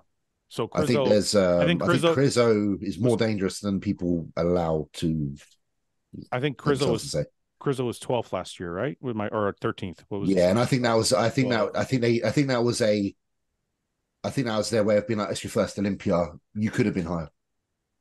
I think it's because I think it's because he wasn't where he should have been.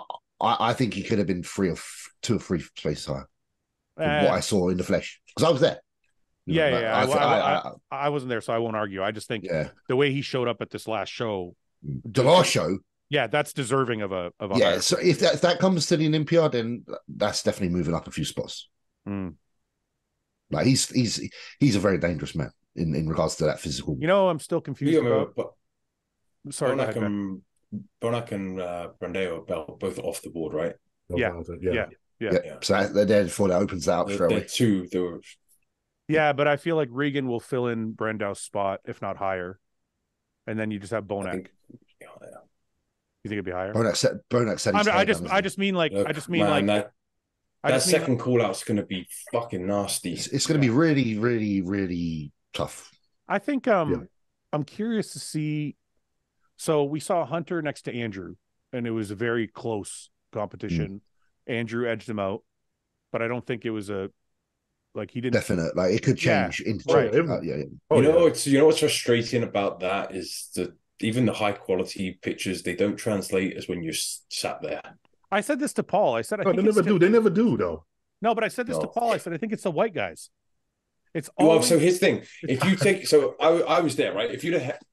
I was literally right behind the judges. Andrew looks phenomenal. And then when you see the digital version of Andrew, it looks almost a little better than he did on stage. And he still looks fucking crazy on stage. Yeah. And then you take Hunter and he looked great on stage. And then you see a digital picture and he looked worse. I honestly wonder. On pictures, Andrew gets a little better and Hunter got a little worse. And listen, now it looks.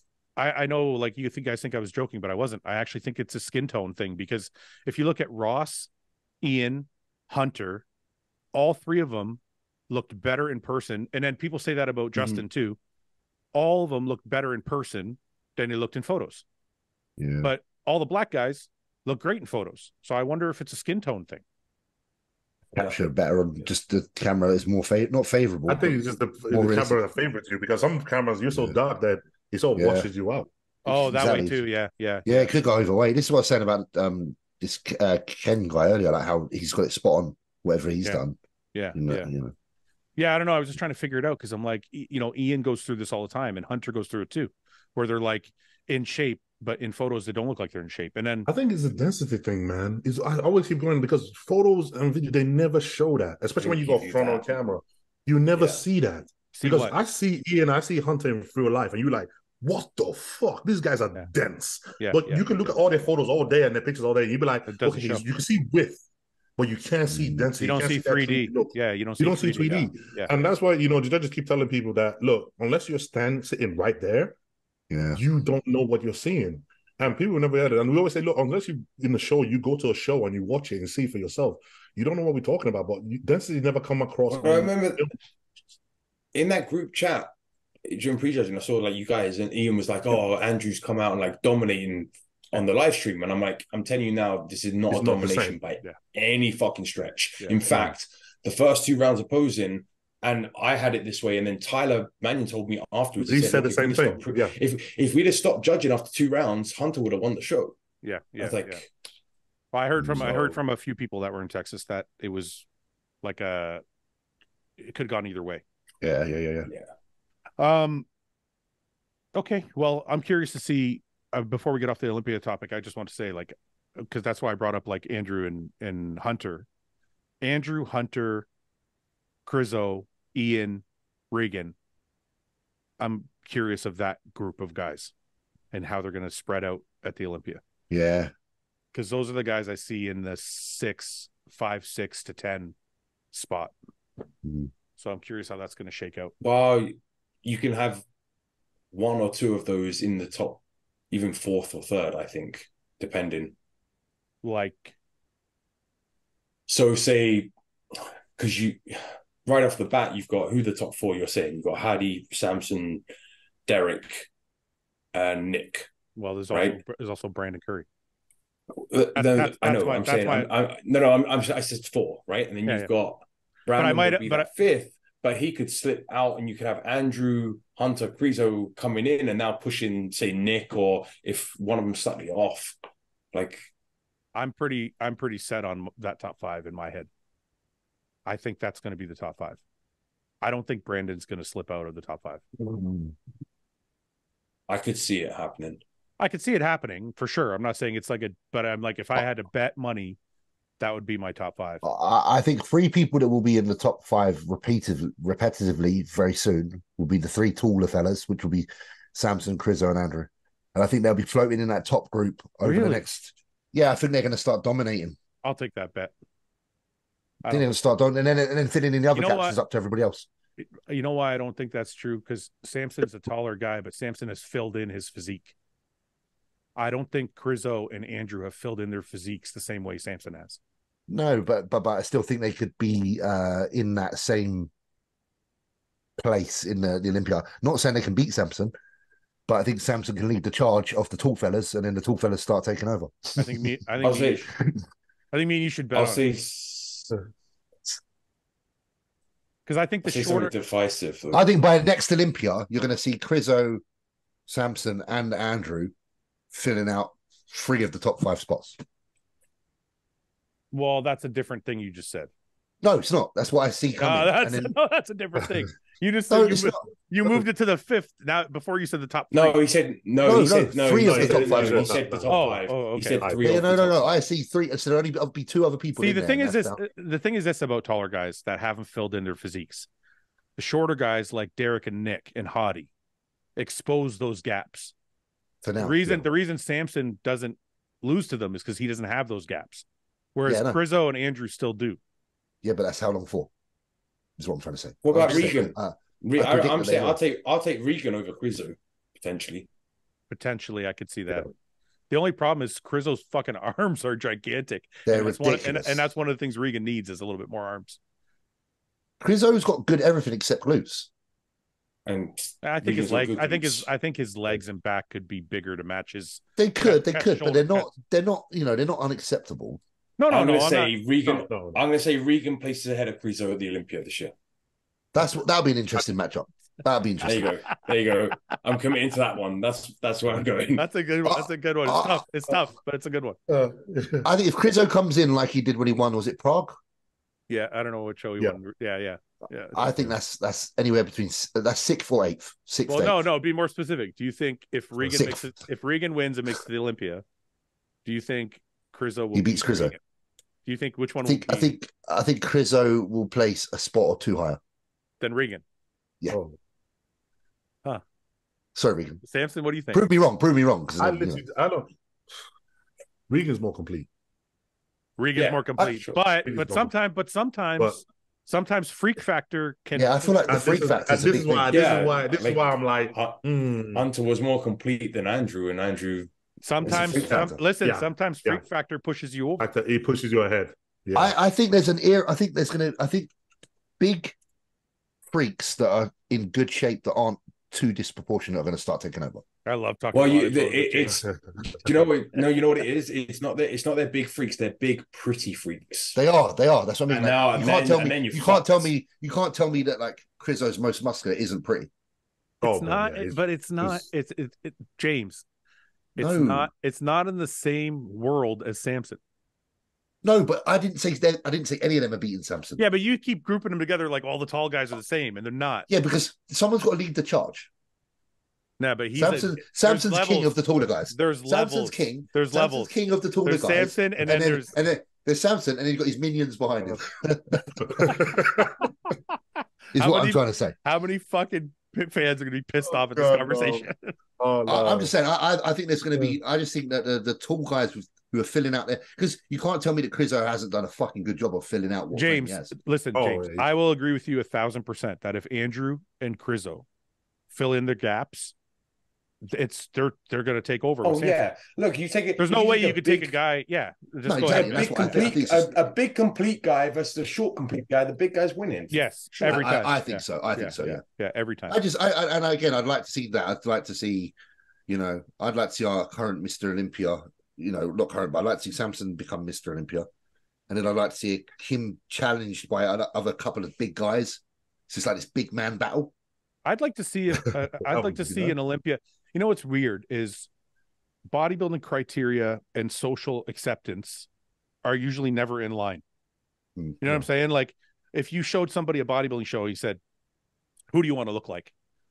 and you showed them the top 10 at the Olympia, most people would be like Andrew or Samson or right, but that's not who's winning. So bodybuilding criteria doesn't usually match social criteria, but it's getting there now because people like Samson are growing into, and Andrew's growing into, and you know what I mean? So it's like, but it's also going to get better with Tyler doing his breakdowns. He's going to educate. He's going to be on what I have how to actually judge shows. I have a serious question here. As fans as well. If we're sitting in the audience, what would be the most exciting top 3 to see compared? Andrew, Samson. Like what get the audience going? Wow.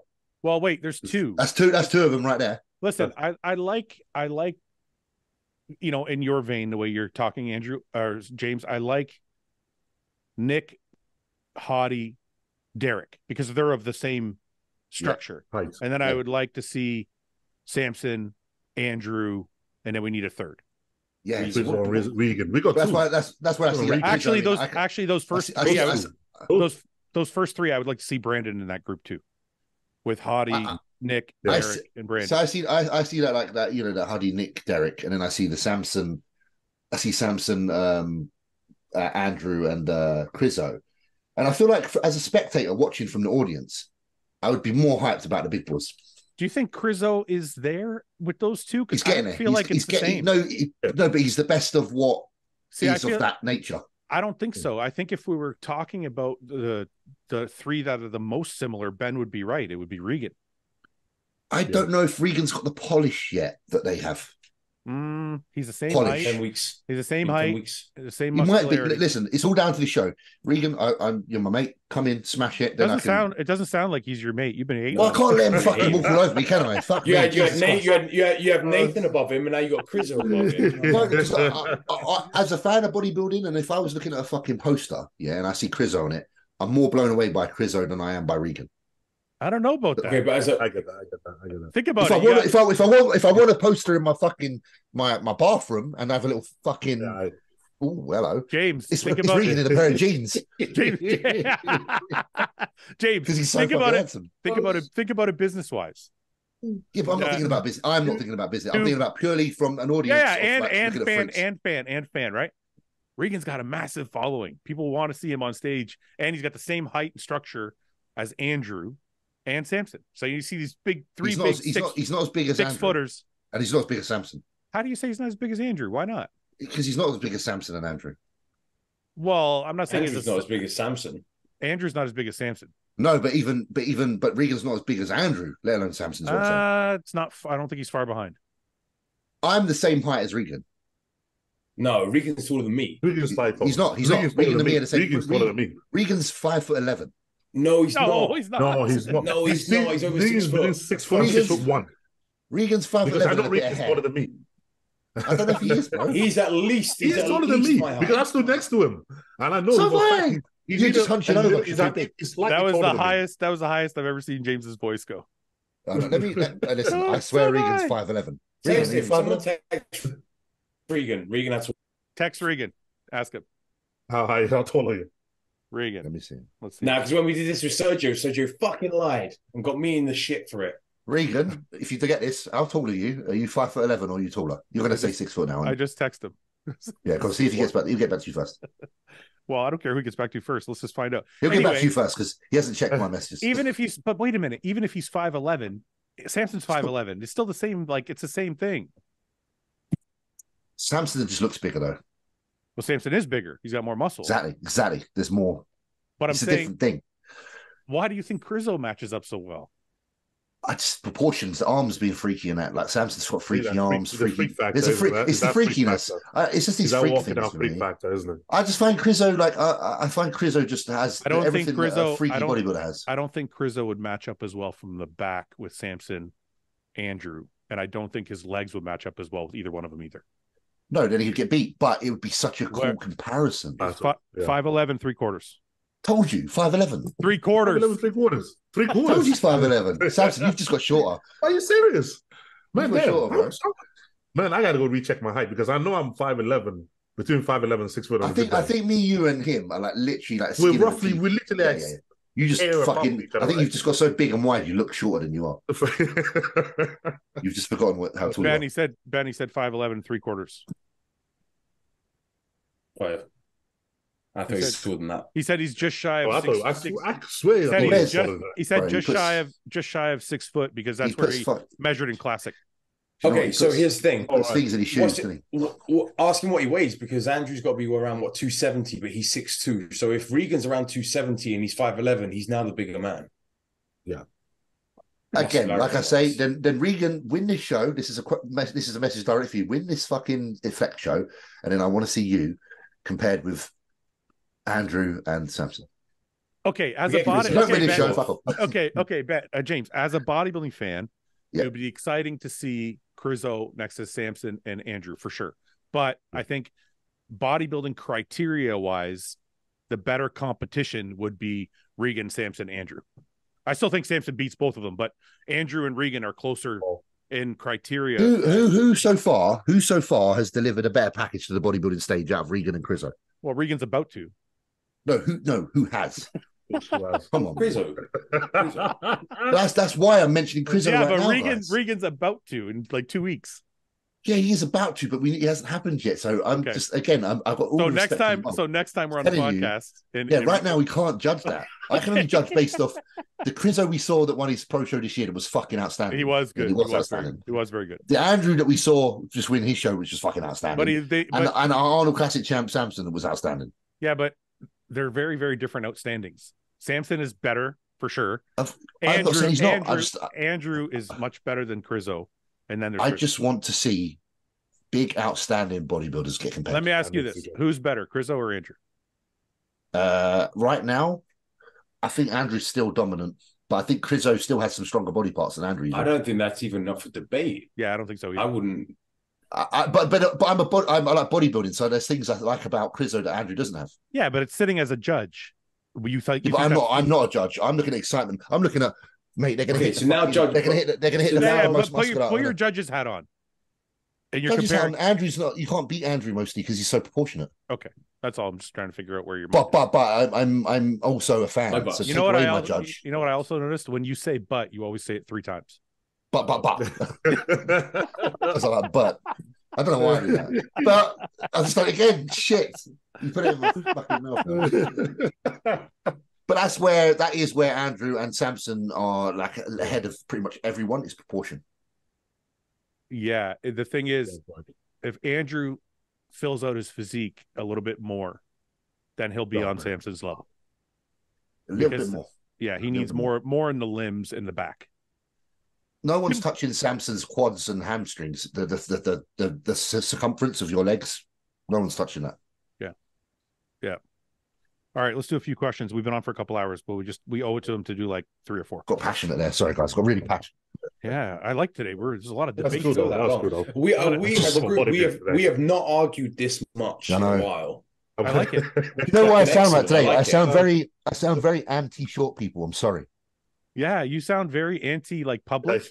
And if you're sub 5'11", I don't like you today. and we figured out today that you hate Regan.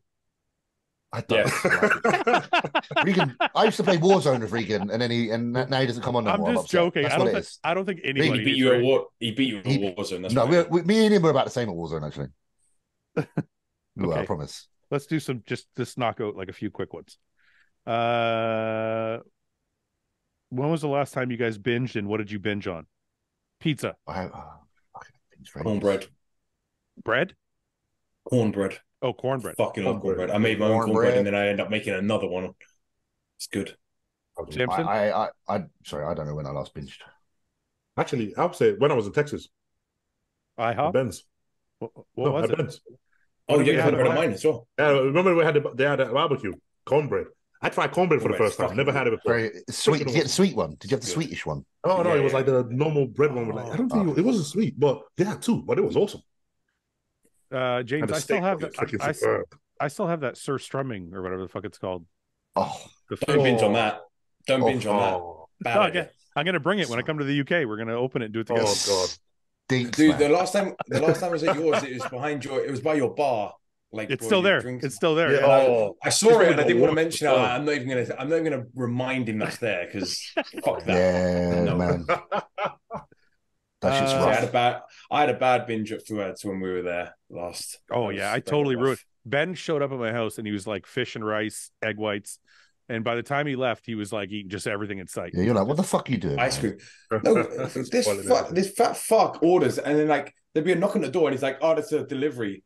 So we go get it, brings it down. And then like 20 minutes later, there's another fucking knock at the door. He got another delivery. And then like 20 minutes after that, there was another one. 3 different fucking restaurants. Oh, there's a lot of people. There's a lot of people at my house. Everybody wants something different. No, it wasn't. At this point, it was me, you, and Summer. It was 3 of us. 3 people, 3 different things? Well, everybody wants something different. So I just ordered everything. James, you haven't binged in a while? No, I haven't. Honestly, I haven't. You don't ever binge, do you? No. Well, you said you're a big eater. I am, but I eat a lot, so I don't really have room to binge. What was the last shitty thing you ate? I can't remember. Really? After your surgery, you must have something. You must have like some. Nope. Ate clean all that. Nope. Ate like a saint after that. Jam. Nope. I'm boring, man. Really boring in a minute. It's actually upsetting. This is probably a longer question, but we'll try and get it quickly. Do you guys like that the era is about YouTube and social media, or do you wish you could have a career during the magazine and DVD days? Oh man, it's a 50-50 answer in it. Like half of it's great, half it's not. Sometimes I wish for silence and what's it? Anonymity, when you don't know who knows who you are. What's it called? Anonymity. Yeah, sometimes you just feel like that'd be great. I'll say this as a bodybuilder, pre-social media was way better as far as like peace and quiet, because you had a lot less to do. You had to do like 3 or 4 photo shoots a year and like compete, and that was it. Maybe a couple booth appearances. Whereas now there's just so much more. There's posting on Instagram, there's YouTube videos, there's like, yeah. So strictly as a bodybuilder and like the ease of just being a bodybuilder, nothing else, pre-social media was better for sure. I think there's like James said, it's like 50-50, right? Because I think there's a lot of bodybuilding fans that they've got their bodybuilding education via Instagram. Yeah. And that's rather than going to shows and actually seeing them compete and actually seeing real bodybuilding. And I don't think that's good. But the flip side of that is, like you said, there's 50-50 to everything, because it's a much better business now. Well, no. But the flip side is a lot of those people might not have ever gone to a show anyway and still not seen bodybuilding. Now at least they get to see it somewhere.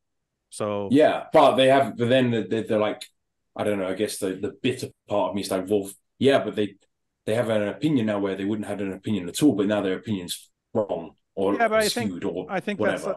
I feel like that's our job. Like, you know, part of the reason I like this podcast because I feel like it's our job to educate a little bit on the intricacies of bodybuilding. So the more, you know, we talk about, you know, you have to be there. I see comments now.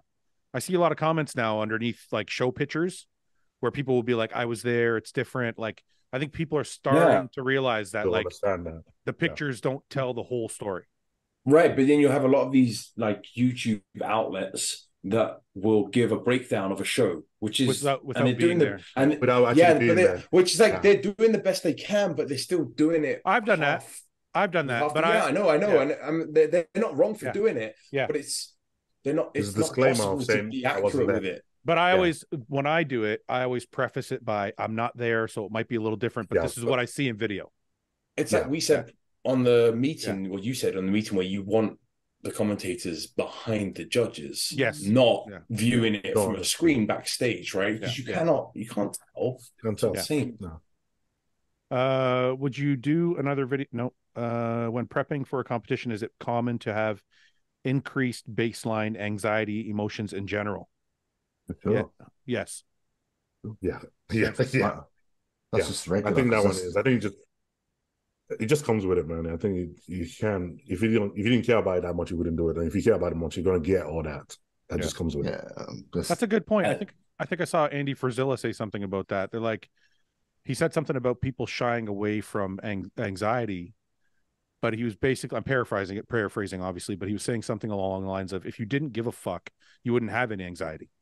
Yeah. The reason you have so much anxiety is because you care so much about what you're doing. Care about what you're doing. Yeah. But and to that point, people are placing the wrong, or not everybody, you place anxiety on the wrong things. Yeah. Meaning what, Ben? Like if we go to social media, right?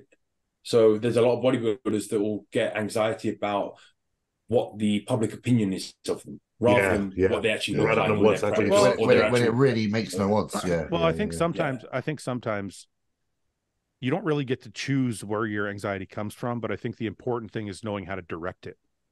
So like I used to suffer with a lot of anxiety, but my main problem was I didn't know how to channel it. So sometimes it would overcome me. Whereas I think people that are very good at what they do can feel fear and feel anxiety, but channel it to actually propel them instead of crippling them. Like a Nick Walker. Like a Nick Walker. Right. Yeah. But I just find if you take our sport compared to, and we're talking about other professional sports, for example, and I know Samson, you touched on this, like getting ready for the Arnold and the pressure of that expectation that social media was putting on you. And then you go, okay, well, is LeBron James in between NBA games sitting on YouTube? On Instagram, that's it. And I think this is it. But no, wait a minute, time out.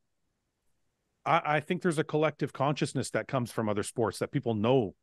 Like LeBron James you're right, he's not sitting on social media, but there are a lot of NBA shows where the analysts talk about who's the greatest and who's this and who's that. Yeah. So he's but I would be surprised if he's actually watching that. Whereas I see bodybuilders all the time will get off stage and then they'll be like, what did that but bodybuilders bodies say? What did Buys and Tries say about me? What did this one say about me? But I can't imagine. I'm not sure.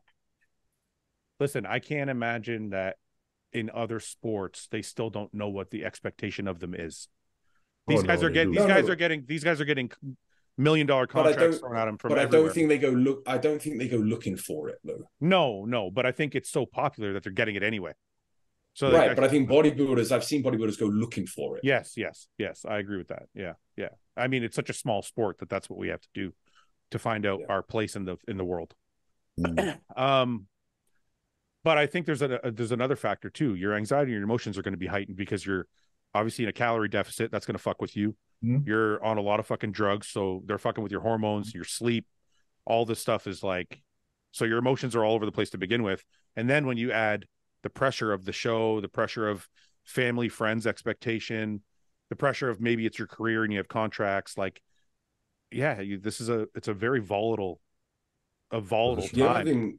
The other thing as well is a lot of times, like social media is like a highlight reel, right? So we're putting out like our good images and the good shots and this and that. So if a bodybuilder's getting ready for a show and they put out maybe 10 updates in a whole prep, they're all going to be what they deem to be pretty good shots or pictures, or so now their expectation is like up here versus when they walk out on stage. I'm like, you're going to set yourself, but that's the world we have to live in and vie for attention.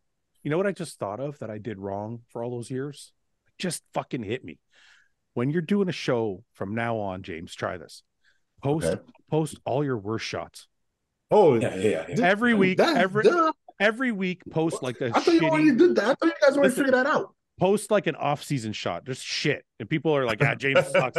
He's gonna lose, gonna get crushed. And then you so expectations like right like here. Then you show up at the show, you're peeled, and everyone's like, holy fuck, look at James. And then you got that's what we should be doing. We're doing the opposite. We're posting our highlight reel, then we show up and we don't look as good. Well, that's what Carlos like 6 days out put up a video, and everyone's like, "Oh, do you see?" I'm like, "Bollocks!" That's like 8 weeks out. Don't even fucking buy that shit. Yeah. Fuck, I did it wrong. Yeah. Okay, couple more. What is no? If you had a wedding day, if you had your wedding day today, who would be your groomsman or best man? If I'm being honest, one would probably be my mate Louis, just because he's always going out of his way to be a good friend. Like, he makes such an effort with me. So one of my friends I can very much count on in any situation, and I think deservingly so. He should have that position. Samson, you just got married. You didn't have a groomsman or a best man, did you? Yeah, I had one of my friends be my best man there. Okay. One of my close friends be my best man there, and that was it. Okay. Ben? I still need to have a wedding. Like, we're married, but we're actually planning to have a big wedding soon. So where are you going to have it? Are you going to have a destination wedding, or are you going to have a wedding? Yeah, I think so. So then, just because of, well, I don't know. Actually, we might do it here, and there's a big castle. You know the castle. Oh, you didn't come here actually for that. There's a castle. I never went to the castle. I think you showed it to me. Can't you see it from the highway or no? Yeah. Yeah, I think you showed it to me. Yeah. Yeah. I would probably do Paul, Ben, and then my 3 brothers. Yeah, so you'd have quite a few then. Okay, groomsmen, yeah. Well, when I got married at the time, I was very close with a few other guys, so it was Paul, 2 other guys, and then my brothers. Yeah, so I had a big wedding party. Shit changes, doesn't it? Though. Yeah, you know, I realized. Yeah, you get me going down that road. Mate, listen, I've been a godparent to kids I don't even know the people anymore. Luckily, I'm not that. I have Paul's kids and Ben's kid. Those are my god kids. I realize that people come into your life, but not everybody's meant to stay in your life. Absolutely, that's how life works. And listen, it's not a bad thing. It's just life. Yeah. Gun to your head, you have now become a CrossFit athlete or a men's physique competitor. Who do you choose? CrossFit. Oh damn! That was quick. You guys got to think about it for a minute. At least act like you thought about it. Don't just come out with it. I did think about it. Let me think about it. Sorry, Ryan Terry. Yeah, at least act like it, man. Don't just jump in there. Like damn, that's a bit raw, isn't it? Listen, it's not because I don't have any respect for men's physique guys. It's only because they don't get to do anything. No, they don't get to do anything. They have like 2 poses and a pair of shorts. It doesn't feel exciting. I don't even wear boxers indoors. I'm not going to wear them on stage. At least if you're CrossFit, you can do a bunch of shit. Yeah. CrossFit is like fucking hard, man. You can do that. I want to be an athlete at that point. If I'm going to be that small, I want to be an athlete. Which podcast member do you think would make the best U.S. president? Ian. No. Yeah. He would probably say the wrong shit half the time. No. Paul would be high half the time. We don't have a good president. There's no good candidates. I might say James. There's no good candidate for that. No, I don't know anything about politics. Yeah, but they could teach you that. But your temperament, I think, is maybe the best for it. All right. Coming to a presidency near you.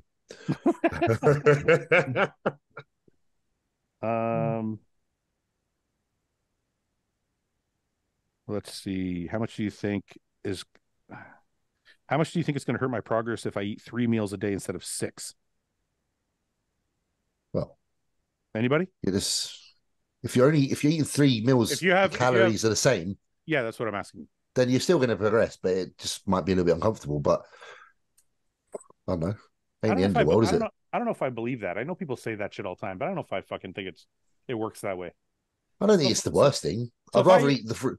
So let's just say, for example, I eat 6,000 calories a day, right? Yeah, 2,000. Four's got to be better than 3 though. 4 I can live with. 3 I'm four, like, yeah, 4. Yeah, but like if you've only got the option. No, but James, I'm just saying, hear me out. So I wake up for breakfast, I have 2,000 calories. Yep. Then I go train. Then post workout, I have 2,000 calories. Right? Yep. Now it's like 12 o'clock in the afternoon, maybe 1. Yep. Yep. Then at 4 o'clock, I have another 2,000 calories. Yeah.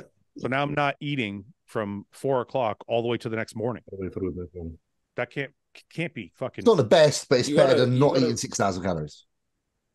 Yeah. I mean, if it comes between not eating and having, yeah. But if you're going to split 6,000 calories up into 1,000 calories, that's better for your body to handle, process. Yeah, right. But he has said hypothetically only 3 meals, or what does he say? Only he has to do it in 3 meals or some shit. He said if he switches from 6 to 3, is it going to hurt his progress? And it will subtract definitely from the quality. I mean, that's like saying it's the same thing as being like, well, if I get all of my training sessions in 2 days rather than spread across the week, I'm like, no, it doesn't. Like, yeah, no. It doesn't work that way.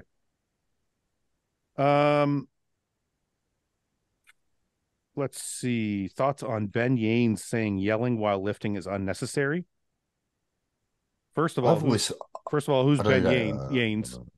Second of all, if you're lifting for fucking no reason, then you're an idiot. But if you're lifting because it's heavy, if you're yelling because it's heavy, then I've yelled plenty of times under heavy weight. Oh, yeah. And I don't give a fuck ever. If someone told me that was unnecessary, I'd probably punch him in the dick. I think I'd like to see a punch in the dick. You have to like get down. I'd imagine the only people that say yelling is unnecessary are the ones that have never actually been very strong. They've never been very strong themselves. Samson, that leg press at the Metroflex. And holy fuck. I know, right? All standing around like that was imagine doing that quietly, like, come on, then you can do it. Right. Get out of that. If you're James, this might be for you. I don't even know what this means. If your toilet was sentient, would you rather have it crave your bodily waste or absolutely hate you every time? What? So if it had its own consciousness and it liked to absorb my shit and piss, it loved it. Or if it didn't like it, why would I want my toilet not to like me? I'd love it to love eating my shit.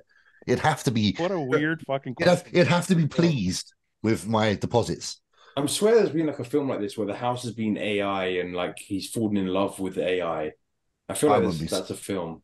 I wouldn't be surprised. There's some weird shit. This question real quick says, will HOSSTILE be at the Olympia? And if so, will Mike be at the booth? It's actually the opposite. HOSSTILE will not be at the Olympia. We're probably going to wait till the Arnold. But I will be at Mike's booth. So cool. Are you losing money if you don't make the top 6 at the O? Not necessarily if you've got a good contract. I haven't made top 6. I don't lose money.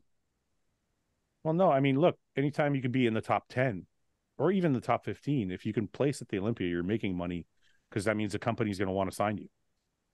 There are people people that have qualified for Olympia that are losing money, though. Let's be real. I'll put it this way. If you losing money?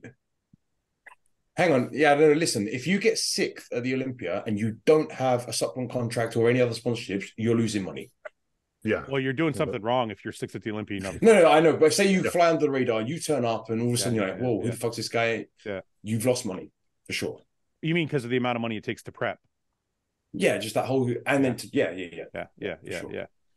I wonder how many guys. Actually, James, now that you say that, I wonder how many guys are losing money to do the Olympia.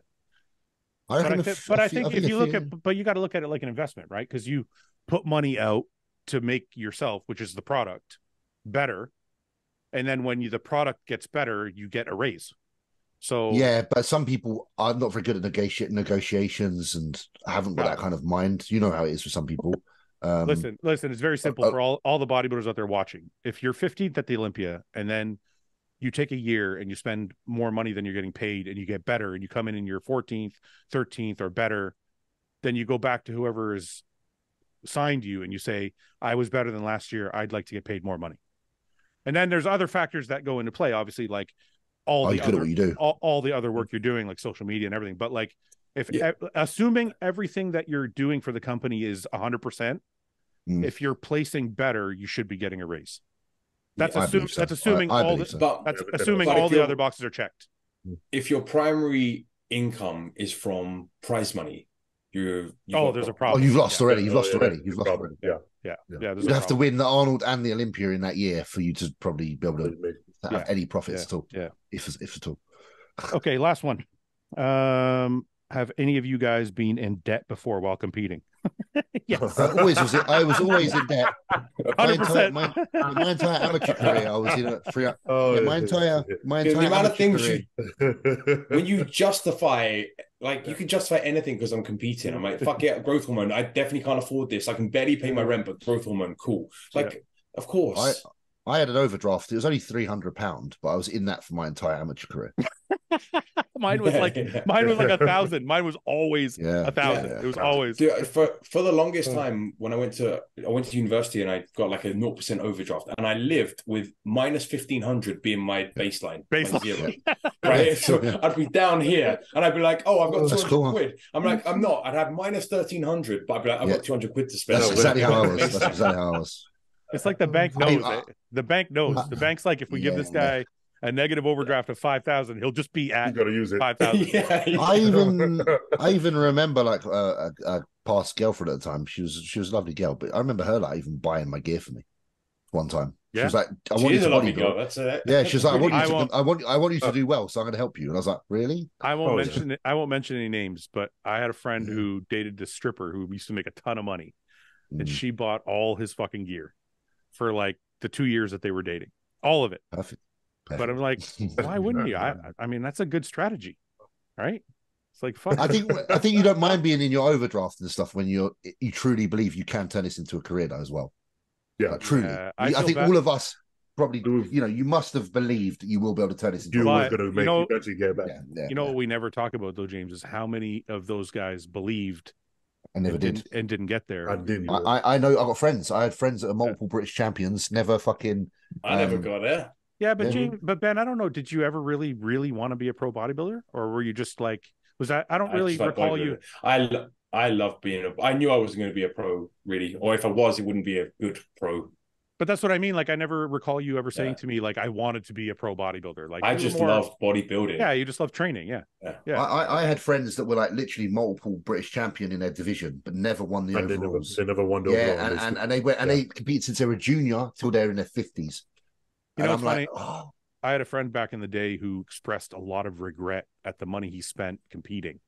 And I always felt bad for him. And that's where the term sacrifice without regret came from, because I'm like, I felt bad for him because I'm like, yeah, but you did, even though you didn't like meant to enjoy it. Yeah. Like you still had like 2 or 3 years or whatever it was of like an awesome experience. Like you went on stage and you won shows and you like, but I think because it never panned out for him, he was just very jaded. Like, oh, I could have bought a house. I could have bought this. I could have bought that.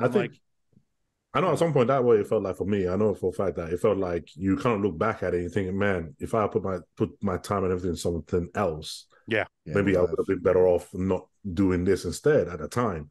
So I can understand a lot of guys actually being in that crossroad where they're like, you know, I've been there before, Samson too. Like I've thought to myself a lot of times during my career, I'm like, man, if I invested this much time into my schooling or into a certification of some sort, I could have been, who knows what I could have been, right? Yeah. But then that thought stops and you put it in anyway.